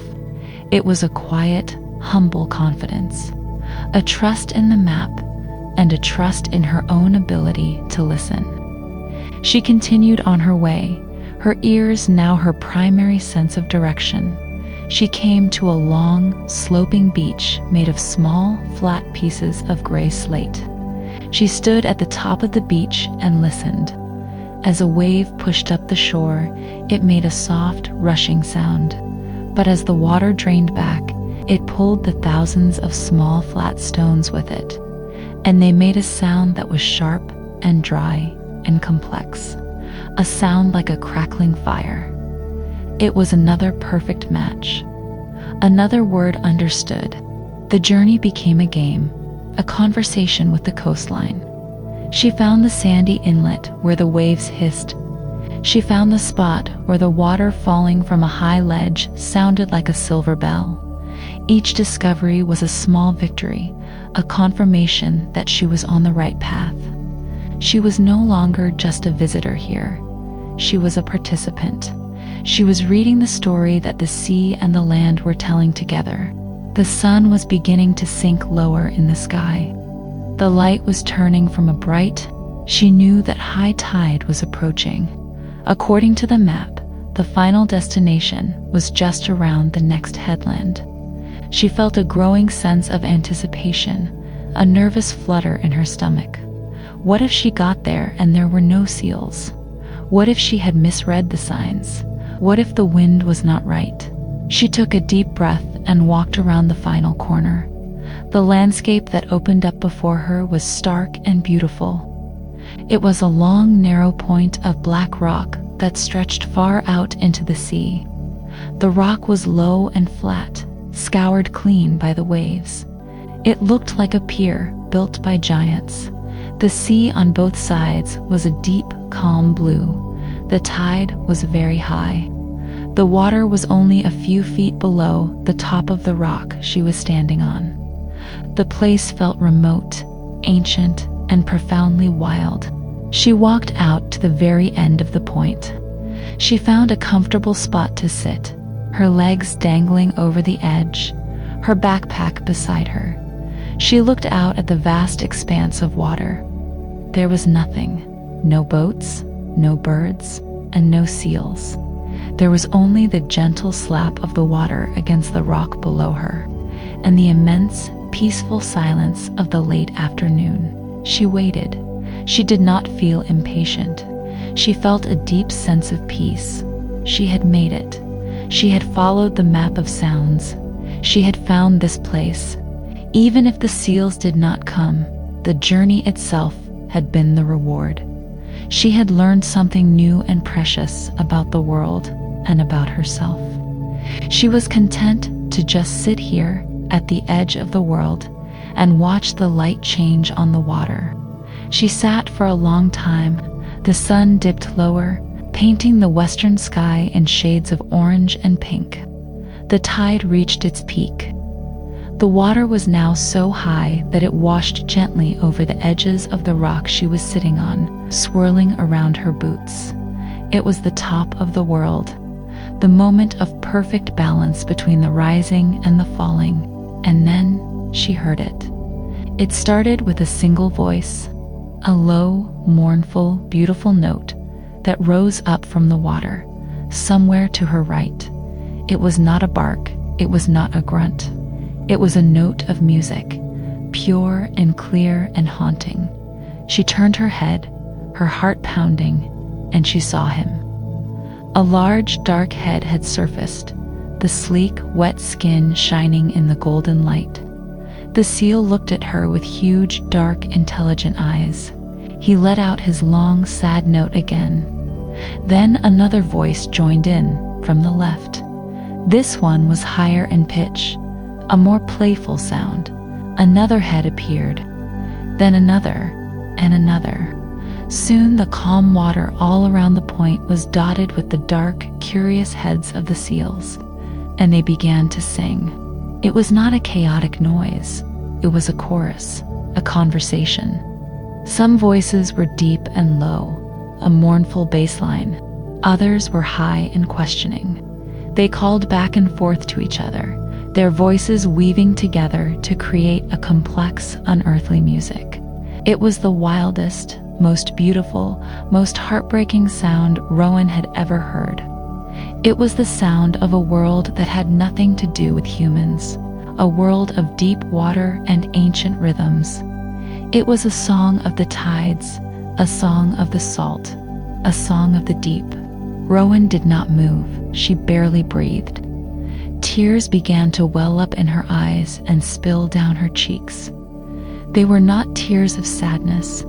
They were tears of awe, tears of a beauty so profound it was painful. This was not data. This could not be captured by a spectrograph. It could not be quantified or explained.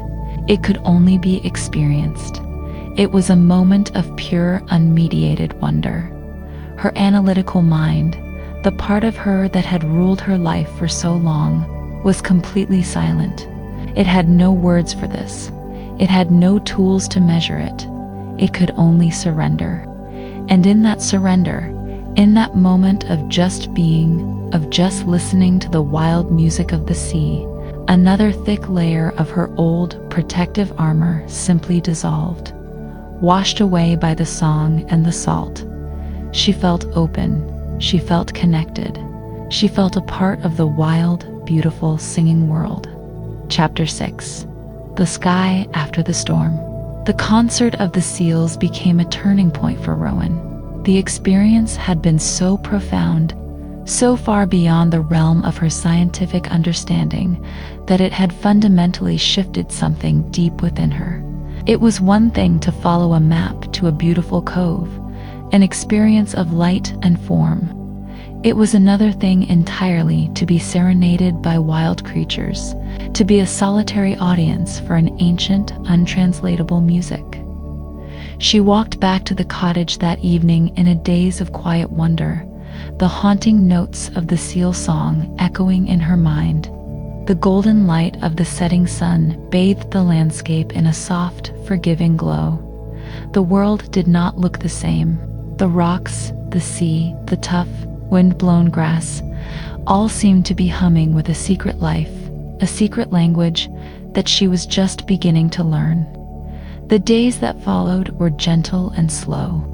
Rowan fell into a new rhythm, one that was dictated not by the clock on the wall, but by the sun, the moon, and the tides.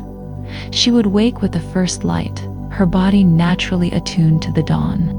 She would spend her days exploring, guided by Arthur's maps.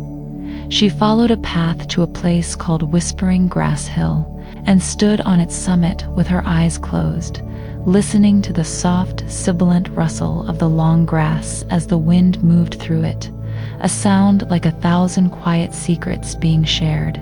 She found the cove where the wind sleeps, a tiny, sheltered inlet so protected by high cliffs that even on the windiest day, the air within it was perfectly still, the water a sheet of dark, polished glass.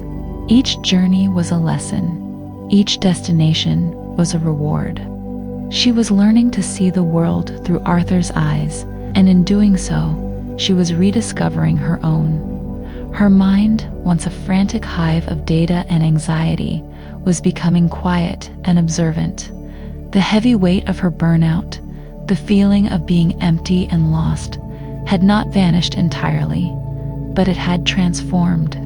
It was no longer a crushing burden. It was more like a low, background hum, a memory of a past illness rather than a present affliction. The intense focus required to follow the maps, to notice the subtle changes in light, to feel the direction of the wind on her skin, to listen to the shifting voice of the sea left little room for the old, circular patterns of worry. She was too busy being present in the world to be lost in her own head. One evening, about 2 weeks after her arrival at Seadrift, the weather began to change. The clear blue skies of the past week were replaced by a low, heavy blanket of bruised-looking gray clouds that rolled in from the sea. The gentle breeze turned into a strong, gusty wind that moaned around the corners of the stone cottage. The sea, which had been a calm, deep blue, turned a churning, angry gray-green, crested with white foam. A storm was coming. Alara had told her about these storms. They could be fierce, she had said, cutting the peninsula off from the mainland for days at a time. The thought, which once would have filled Rowan with a primal fear of isolation, now brought a strange sense of calm anticipation. It felt like another part of the story of this place, another secret it was about to share with her. She spent the afternoon preparing. She brought in a stack of firewood from the small woodshed behind the cottage. She filled a large pot with fresh water from the tap, just in case. She made sure the windows were latched securely. The air grew heavy and thick, charged with a strange electric energy. The world outside fell into a deep, premature twilight as the clouds grew darker and lower. And then the rain began. It was not a gentle rain. It was a solid, vertical wall of water, hitting the slate roof with a deafening roar.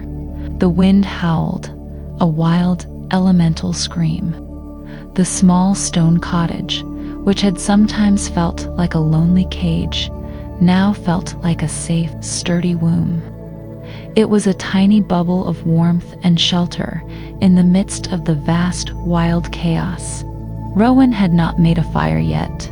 She had relied on her warm sweaters and the heat from the small electric stove. But tonight felt different. Tonight called for a real fire. She knelt on the rough stone hearth of the huge fireplace. She had not made a fire since she was a teenager, on camping trips with her father, but the memory was still there, in her hands. She crumpled up some old newspaper she had found in a drawer. She laid a small lattice of dry twigs on top of it. Then she carefully placed a few larger pieces of wood to form a small, hollow structure. She struck a match. The small flame flickered in the drafty room. She held it to the corner of the newspaper. It caught, the flame growing, turning the paper black, then orange. The flame licked at the dry twigs, and they began to crackle and smoke. For a moment, she thought it would go out. But then a small, determined flame took hold of a larger piece of wood, and the fire was born. She sat on the floor in front of the hearth, watching the flames grow. The fire had a life of its own. It danced and swayed, casting long, flickering shadows on the stone walls. It filled the room with a deep, radiant warmth that pushed back the damp chill of the storm. And it filled the room with sound, a constant, comforting crackle and hiss that was a perfect counterpoint to the wild roar of the wind and rain outside. She sat there for a long time, mesmerized by the simple, ancient magic of the fire. Later, wrapped in the old, scratchy wool blanket from Arthur's chest, she sat in the worn armchair. The only light in the room came from the dancing flames. The power had gone out an hour ago. The transition from electric light to firelight so seamless she had barely noticed. The darkness outside the small windows was absolute. There was no sky, no sea, only the black, wet chaos of the storm. She had an urge, a strange impulse. She got up and walked to the corner where her laptop lay dormant on the table. She picked it up and brought it back to the armchair. She opened it. The screen lit up, its cold, blue-white light, a stark contrast to the warm, orange glow of the fire. The battery was still nearly full. She navigated through her files, her fingers moving with old familiarity. She opened one of her most recent projects, the screen filled with data, a complex, multi-layered model of star formation in a distant nebula. There were equations, graphs, charts, tables of numbers. It was the language she had spent her life mastering. It was the work that had defined her. She looked at the screen. She saw the numbers, the elegant curves of the graphs, the precise logic of the equations, and she felt a profound and complete disconnect. It was like looking at a page from a book written in a language she no longer understood, or no longer cared to understand. The numbers were just numbers. They were clean, they were precise, they were sterile. They told a story she knew, a story of gravity and fusion, of dust and gas collapsing to form a sun. But it was a story with no warmth, no magic. It was a skeleton, with all the flesh and blood and life stripped away. She looked from the cold, blue light of the screen to the warm, dancing light of the fire. The fire was also a story of physics and chemistry, a story of combustion, of the rapid oxidation of material. She could write the equations for it, but the equations would not capture the way the light flickered on the walls. They would not capture the comforting warmth on her skin. They would not capture the hypnotic, living dance of the flames. She had spent her life studying the fire of the stars, but she had forgotten the simple beauty of the fire in the hearth. She thought of the storm raging outside. It was a story of atmospheric pressure, of temperature gradients, of wind patterns. She could model it on her computer. She could predict its path, its intensity, but the model would not capture the wild, terrifying, exhilarating feeling of being in the middle of it.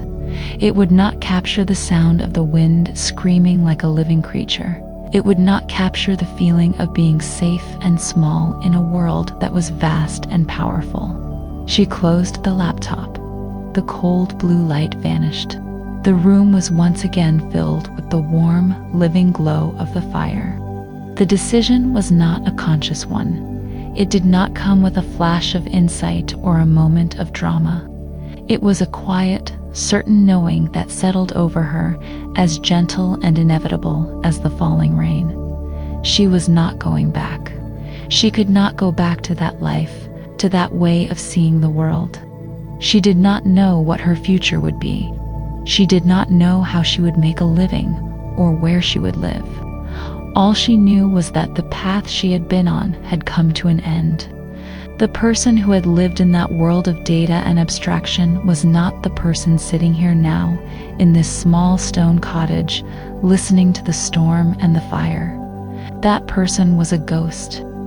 The storm raged for 2 full days and 2 full nights. Rowan lived in a small, timeless bubble, a world defined by the circle of firelight. She ate simple meals. She read one of the books she had brought, a collection of old folk tales, the stories of magic and monsters, of brave heroes and wise old women, seemed perfectly at home in the storm-lashed cottage. She slept when she was tired, lulled by the rhythm of the rain on the roof. She tended the fire, the simple, repetitive task, a form of meditation. She felt a deep, profound peace. She was not lonely. She felt as if the cottage itself and the memory of Arthur and Alara were her companions. The storm was not an enemy to be endured. It was a guest, a powerful visitor who demanded respect and attention. And in its presence, the world felt simpler, cleaner, more real. On the morning of the 3rd day, she woke to a new sound, or rather, a new silence. The deafening roar of the wind and rain was gone. All she could hear was a soft, gentle dripping from the eaves of the roof. She got up and went to the window. The world was transformed. The storm had passed. The heavy blanket of cloud was gone.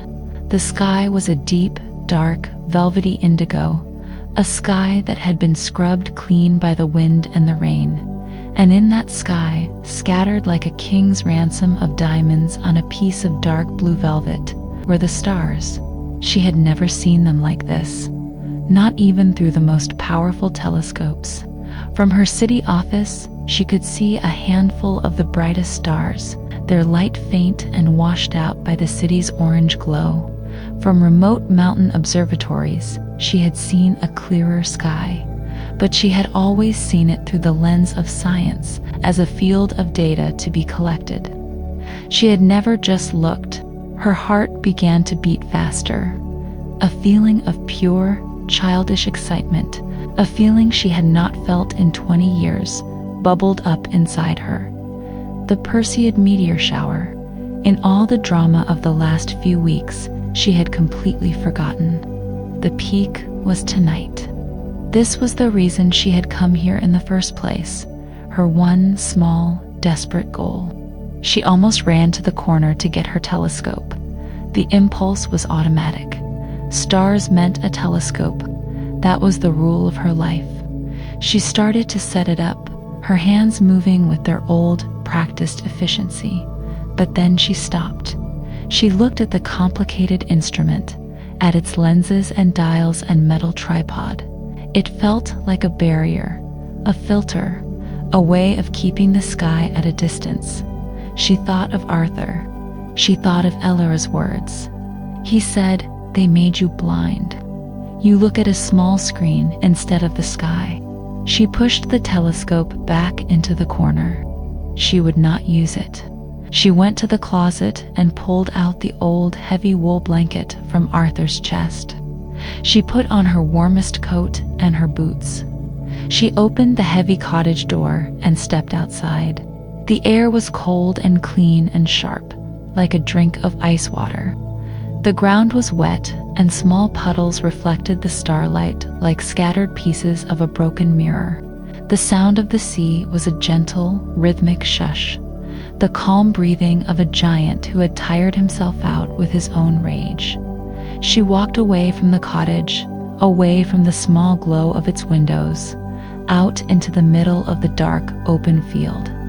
She spread the old wool blanket on the damp ground, and then, just as she had done as a small child in her backyard all those years ago, she lay down on her back and looked up.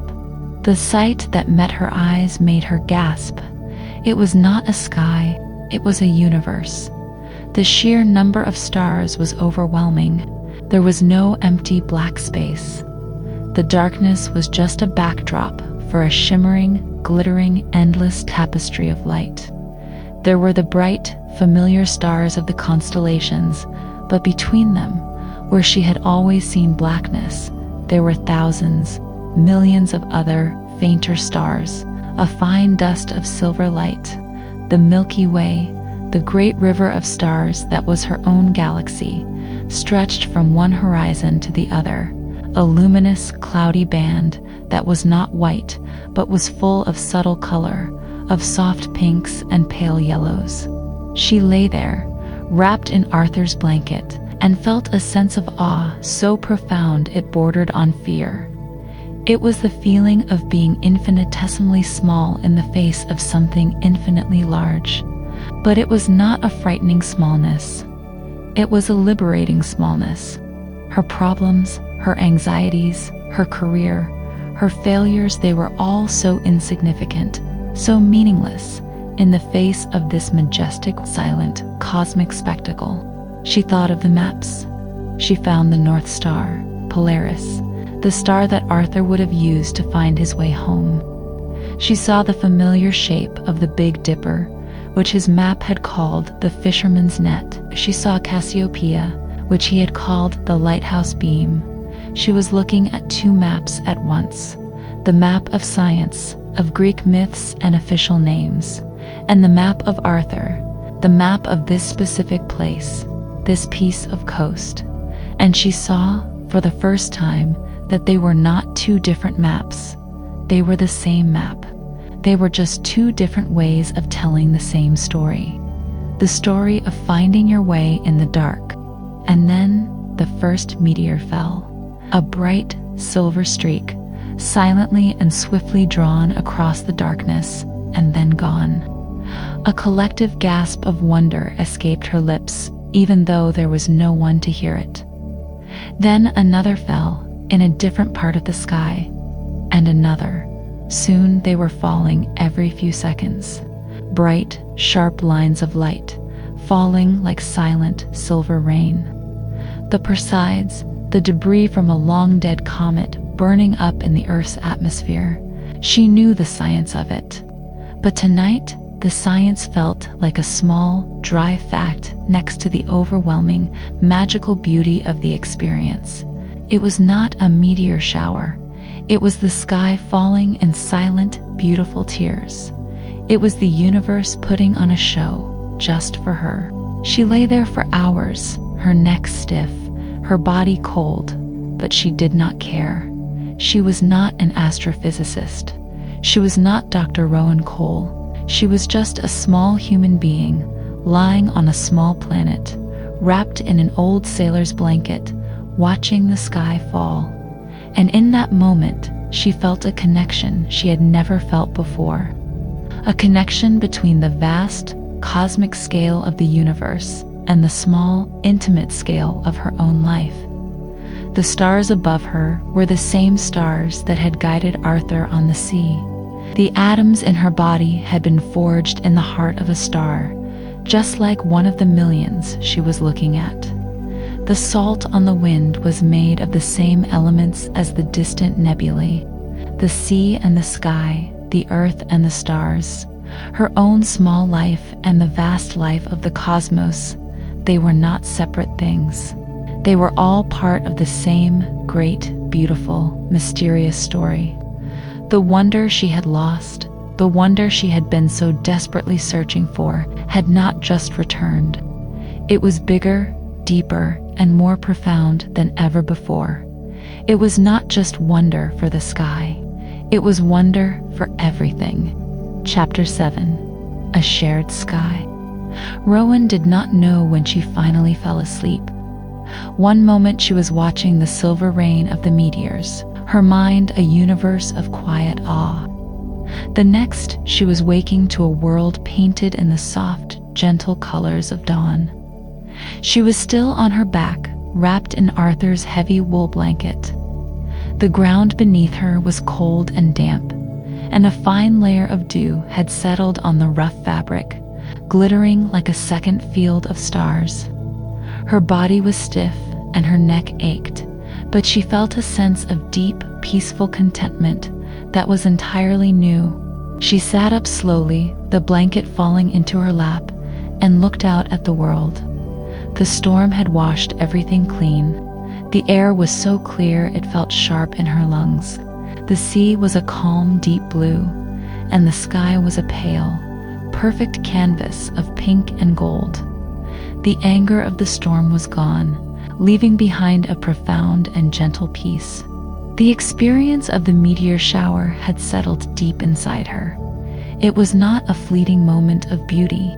It was a fundamental change, a final click of a tumbler in a lock she hadn't known she was trying to open. The wonder she felt was no longer just a personal, private feeling, a secret to be hoarded. It was a vast, expansive energy that she felt an overwhelming urge to share. The joy of the shooting stars, of the singing seals, of the cove filled with light was too big to be contained within one person. It felt like a gift that was meant to be passed on. She walked back to the cottage, the wet grass cold against her ankles. The fire in the hearth had died down to a bed of glowing red embers, still radiating a gentle warmth. The cottage no longer felt like a temporary shelter. It felt like a home.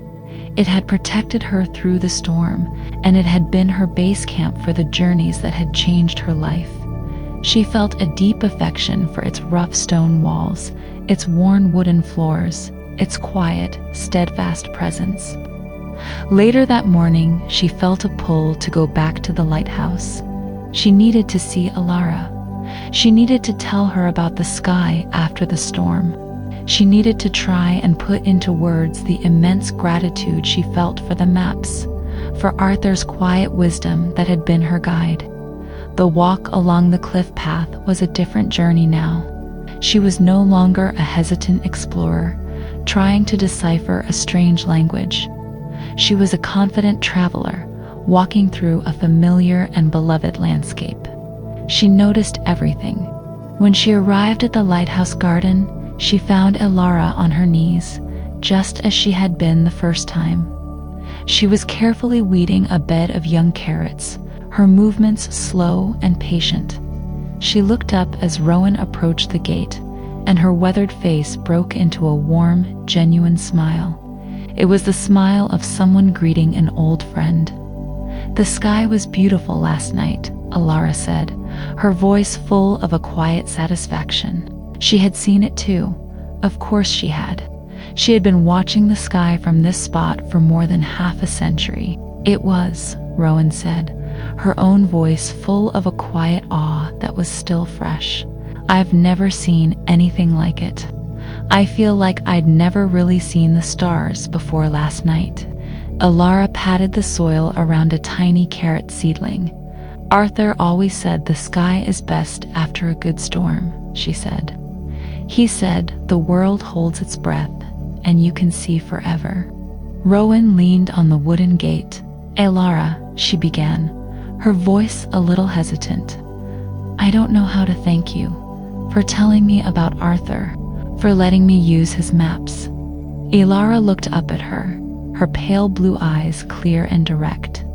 "The maps did not change you, my dear," she said gently. "They just helped you find the person who was already there. Arthur would be happy. His maps were not meant to be kept in a box. They were meant for walking." They talked for a long time that morning, sitting on the bench in the warm sun. Rowan found herself speaking about her old life in a way she never had before. She did not speak of it with anger or bitterness. She spoke of it with a kind of gentle sadness, like speaking of a friend she had lost touch with. She told Ilara about the pressure, the competition, the endless quest for data that had slowly suffocated her love for the universe. She described the cold blue light of her computer screen, the feeling of being disconnected from the very thing she was studying. Ilara listened patiently, her hands resting in her lap. She did not offer advice or judgment, she just listened, her presence a calm, accepting anchor. When Rowan had finished, Ilara was silent for a moment. Then she said, "Arthur used to say that a telescope is a wonderful tool, but it is a very long, thin tube. You can see a very long way, but you can only see a very small piece of the sky." He said sometimes you have to put the telescope down and just look at the whole thing. It is the same with knowledge. You can know a great deal about one small thing, but you can forget how it connects to everything else. Her simple words struck Rowan with the force of a profound truth. That was exactly it. She had spent her life looking through a long, thin tube. She had become an expert on one tiny patch of the universe, and she had forgotten the vast, interconnected beauty of the whole. She had forgotten how the stars connected to the sea, how the sea connected to the land, and how the land connected to the small, fragile lives that lived upon it. "I don't think I can go back," Rowan said softly, the words spoken out loud for the first time. Ilara did not seem surprised. She simply nodded. "Sometimes the path you are on comes to an end," she said. "That does not mean you are lost. It just means it is time to find a new path." As they sat there, a new idea began to form in Rowan's mind. It was a small, quiet idea, much like the one that had led her to the sailor's chest. She looked around the beautiful, well-tended garden. Then her eyes drifted to the lighthouse and to the small cluster of buildings at its base. One of the buildings, a low stone structure that was separate from the main cottage, looked old and unused. Its roof was sagging in one place, and the paint on its door was peeling badly. "What is that building?" Rowan asked, pointing. "That is the old oil shed," Ilara said. "From the days before the light was electric. It is where they used to store the fuel for the lamp. It has been empty for 50 years, full of spiders and old memories." Rowan looked at the shed. She saw its state of disrepair, but she also saw its potential. It had thick stone walls, it had a solid foundation, and it was in the perfect location, far from any other lights, with a wide open view of the sky. The idea that had been a quiet whisper in her mind began to speak more clearly. The wonder she felt for the sky was a gift she wanted to share, and here, perhaps, was a way to do it. The next few weeks were a flurry of quiet activity. Rowan, with Ilara's blessing, wrote a letter to the distant government agency that owned the lighthouse and its surrounding property. It was a strange letter for her to write. It was not a scientific proposal, full of data and technical specifications. It was a letter from the heart. She wrote about the beauty of the dark sky on the Penhale coast. She wrote about the importance of wonder and the need for people, especially children, to connect with the natural world. She proposed a simple plan. She wanted to repair the old oil shed. She wanted to turn it into a small, simple public observatory, a place where local people and visitors could come and look at the stars, not just with a telescope, but with their naked eyes. A place where she could share not just the science of the cosmos, but its poetry, its stories, its magic. She did not ask for money, she only asked for permission. She sent the letter, a message in a bottle, cast into the slow-moving sea of bureaucracy, and then she tried not to think about it. While she waited for a reply, she began to work. She could not repair the shed itself, but she could begin to clear the way. She spent her days with Ilara in the garden. She learned to tell the difference between a weed and a seedling. She learned the rhythms of planting and watering. The physical work was a balm to her soul. The feeling of the cool, dark earth in her hands was grounding. It connected her to the slow, patient cycles of life, death, and renewal. She felt the satisfaction of watching things grow, of nurturing life. It was a satisfaction that was deeper and more real than the fleeting thrill of a new data point. She and Ilara became close friends. Their conversations were never long, but they were always meaningful. Ilara would share stories of her life with Arthur, of the storms they had weathered together, of the simple joys they had found in their isolated world. Rowan, in turn, began to share her own stories. She told Ilara about the stars, but she told them in a new way. She did not talk about spectral classes or redshift. She talked about the life cycle of a star, as if it were a great, epic drama.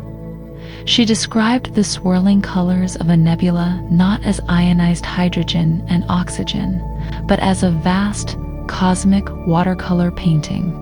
Ilara would listen, her eyes full of a quiet appreciation. "You make it sound like one of Arthur's maps," she said one day, the highest compliment she could give. One afternoon, as Rowan was helping Ilara clear a patch of overgrown ground near the old shed, she saw two small figures walking up the path from the direction of the distant village. It was the first time she had seen anyone else on this remote stretch of coast.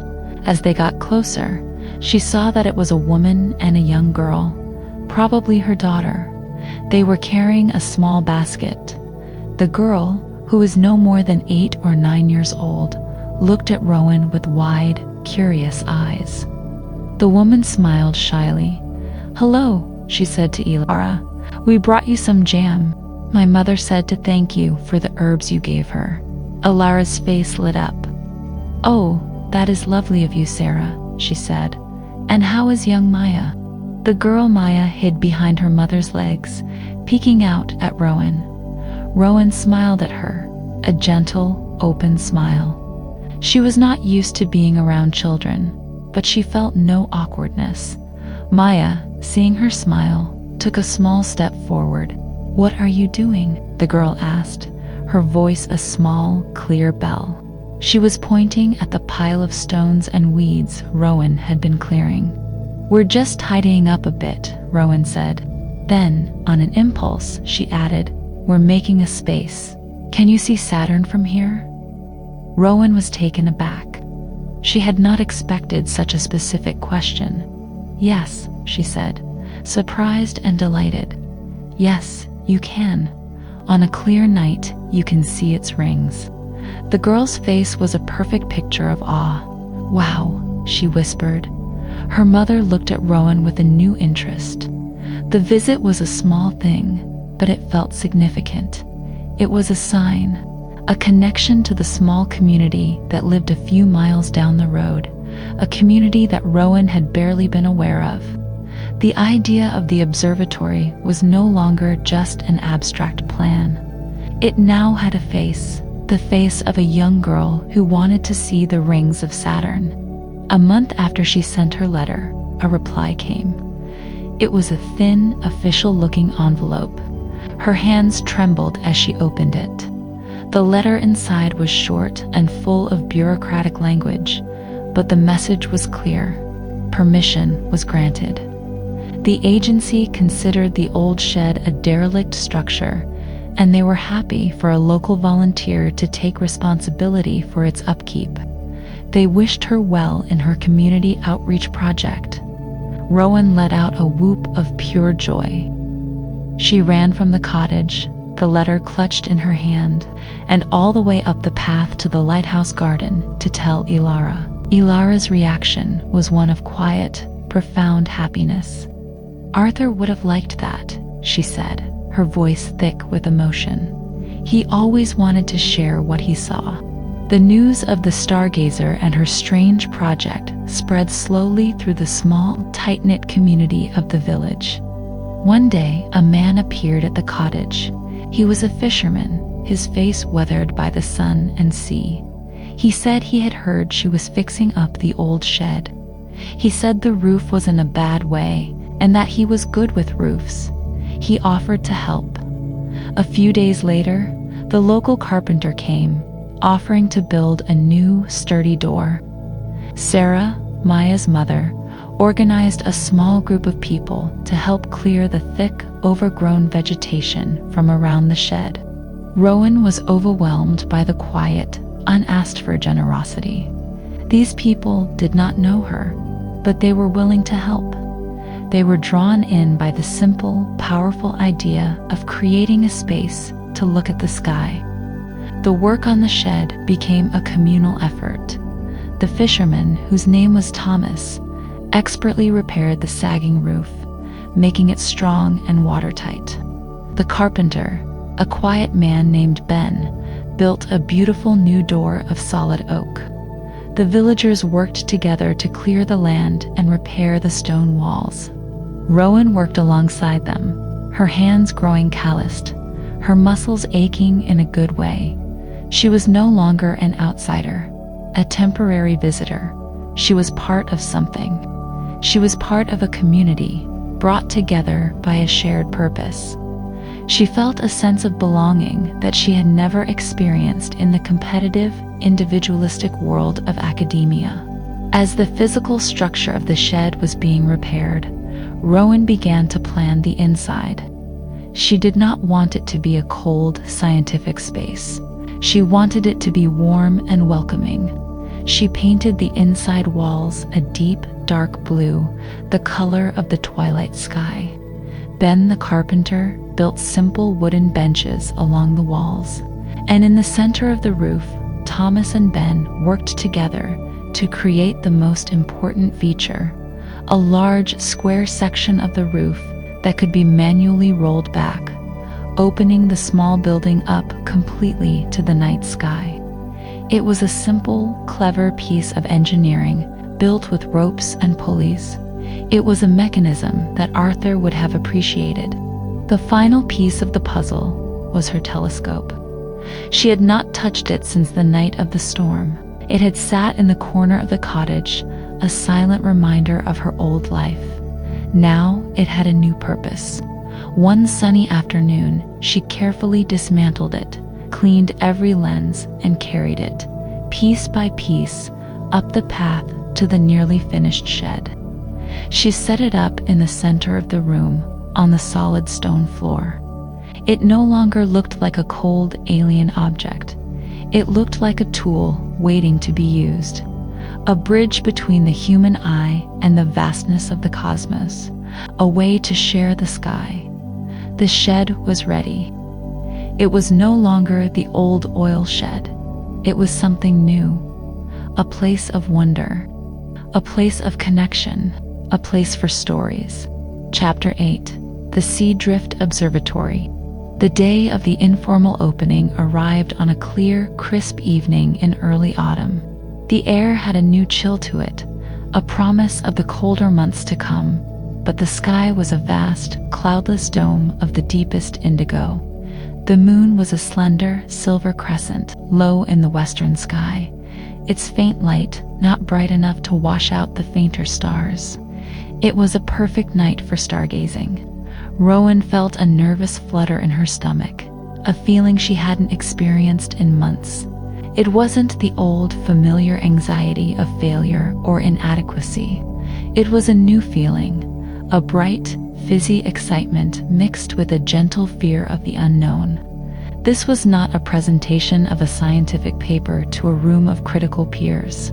This was an offering, a shared meal, and she had no idea if her guests would enjoy what she had prepared. The shed, now officially named the Sea Drift Observatory on a small, hand-carved sign Ben had made for the new oak door, was ready, A soft, warm light from a few battery-powered lanterns spilled out of the open doorway, a welcoming beacon in the gathering dusk. Inside, the deep blue walls seemed to absorb the light, creating a calm, womb-like space. The simple wooden benches were scrubbed clean. Her telescope stood in the center of the room like a quiet, patient host, its long tube pointed expectantly towards the ceiling. The air smelled of fresh wood, old stone, and the clean, salty scent of the sea. Ilara was the first to arrive. She did not walk up the path. She simply emerged from her own cottage, a small, dark figure against the twilight. She was carrying a large covered basket. Inside were 24 small, warm pastries filled with berries from her garden. Her contribution to the feast, she stepped into the observatory and looked around, her pale blue eyes taking in every detail. She ran her hand over the smooth wood of one of the benches. She looked up at the clever mechanism of the retractable roof. She did not say anything for a long moment. Then she turned to Rowan, a look of profound, quiet pride on her face.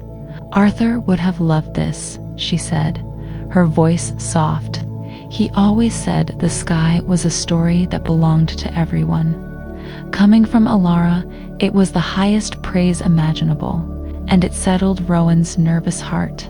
Soon, other figures began to appear, walking up the path in small groups, their soft voices and laughter carrying on the still night air. Thomas the fisherman was there, with his wife and 2 teenage sons. Ben the carpenter came with his family. Sarah arrived, holding Maya's hand tightly. The little girl's eyes were wide with a mixture of excitement and shyness. In all, about 15 people came, a small crowd that filled the cozy space of the shed. They were farmers, fishermen, a school teacher, a shopkeeper, the small, resilient community of the coast. They brought with them flasks of hot tea, biscuits, and a warm, open curiosity. They shuffled into the small building, their faces full of wonder as they looked around the space they had all helped to build. Rowan stood before them, feeling a momentary pang of her old self, the university lecturer. Her first instinct was to start with facts, with the science, to talk about the distance to the stars, the composition of the planets. But she stopped herself. That was the old way, the way of the long, thin tube. Tonight was not about a lecture. It was about sharing a story. She took a deep breath. "Welcome," she said, her voice clear and steady in the quiet room. "Thank you all for coming, and thank you for helping to create this place." She looked around at the faces, lit by the warm lantern light. They were not a critical audience. They were her neighbors, her friends. "I used to be a scientist who studied the stars," she continued. "I knew a lot of facts about them, but I had forgotten how to look at them. I had forgotten the magic. This place, this coast, and the maps that an old sailor drew, they helped me remember. And that's what I want to share with you tonight. Not just the facts, but the magic." She walked over to the wall and, with a gentle pull on a thick rope, she began to open the roof. The heavy panel slid back smoothly with a low, rumbling sound.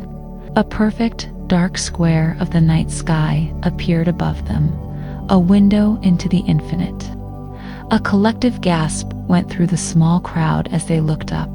The sky, seen from the darkness of the shed, was even more spectacular than it had been outside. The stars were sharp, glittering points of light, so close it felt as if you could reach up and touch them. Rowan did not immediately direct them to the telescope. First, she asked them to just look. "Before we look through the glass," she said, "let's look with our own eyes. This is the same sky that your grandparents looked at, and their grandparents before them. It's the oldest storybook in the world." She began to point out the constellations, but she did not use only their official, Greek names. She used Arthur's names as well. That bright group of stars there, she said, pointing, is what the old stories call Ursa Major, the Great Bear. But a sailor I learned about, who lived right here, he called it the fisherman's net. You can see why. It looks like it's scooping up the smaller stars. The people murmured in agreement. She showed them Cassiopeia, the lighthouse beam, its W shape, a perfect echo of a sweeping light. She connected the sky to their own lives, to the land they knew. She showed them how to find Polaris, the North Star. If you were a fisherman, like Thomas, she said, lost at sea on a dark night, that one star, the one that never moves, would be the star that could guide you home to this very coast. Thomas nodded, a look of deep, quiet respect on his face. He knew the truth of her words in a way she never could. She told them the old myths, the stories of heroes and monsters, of gods and goddesses that were woven into the patterns of the stars. She told the stories simply, as bedtime stories, full of wonder and adventure. She was not teaching astronomy. She was being a storyteller, a guide to the great, shared library of the sky. Then it was time for the telescope. She pointed it first at the most spectacular object in the autumn sky, Jupiter. She explained, simply, that it was a giant planet, a huge ball of gas, and that it had many moons. She helped a young boy, one of Thomas's sons, to look through the eyepiece. He was silent for a long moment. Then he pulled back, his face a mask of disbelief. "It's real," he whispered. "You can see the stripes, and the little dots, the moons, they're real." One by one, they took their turns. Each person who looked through the eyepiece had the same reaction. A moment of silence, followed by a soft gasp, a whispered wow, a quiet exclamation of wonder. They were not just seeing a picture in a book. They were seeing the thing itself, a distant world floating in the blackness of space, its light having traveled for hundreds of millions of miles to land in their eye in this small stone shed. The highlight of the night came when Rowan trained the telescope on Saturn. It was her gift to Maya. She knelt down beside the young girl, helping her to get her eye to the right position. "Are you ready?" she whispered. Maya nodded, her small body trembling with anticipation. She looked into the eyepiece. She was completely still for a long, long time. Rowan waited. Finally, Maya pulled back from the telescope. Her face was a perfect, luminous picture of pure, unadulterated awe. Her mouth was a small O of surprise. She did not say anything. She just looked at Rowan, her eyes shining with a light that was brighter than any star. Then she turned and ran to her mother, burying her face in her skirt, overwhelmed by the sheer, impossible beauty of what she had seen. In that moment, watching that small girl's silent, profound reaction, Rowan felt a joy that was deeper and more fulfilling than any scientific discovery she had ever made. This was it. This was the reason. This was the new path. The evening went on. People shared pastries and hot tea. They took turns at the telescope. They stood outside the shed, their heads tilted back, pointing out the constellations they had just learned. The initial shyness was gone, replaced by a warm, easy camaraderie. They were not strangers. They were a community, united for a few hours by the shared experience of looking up.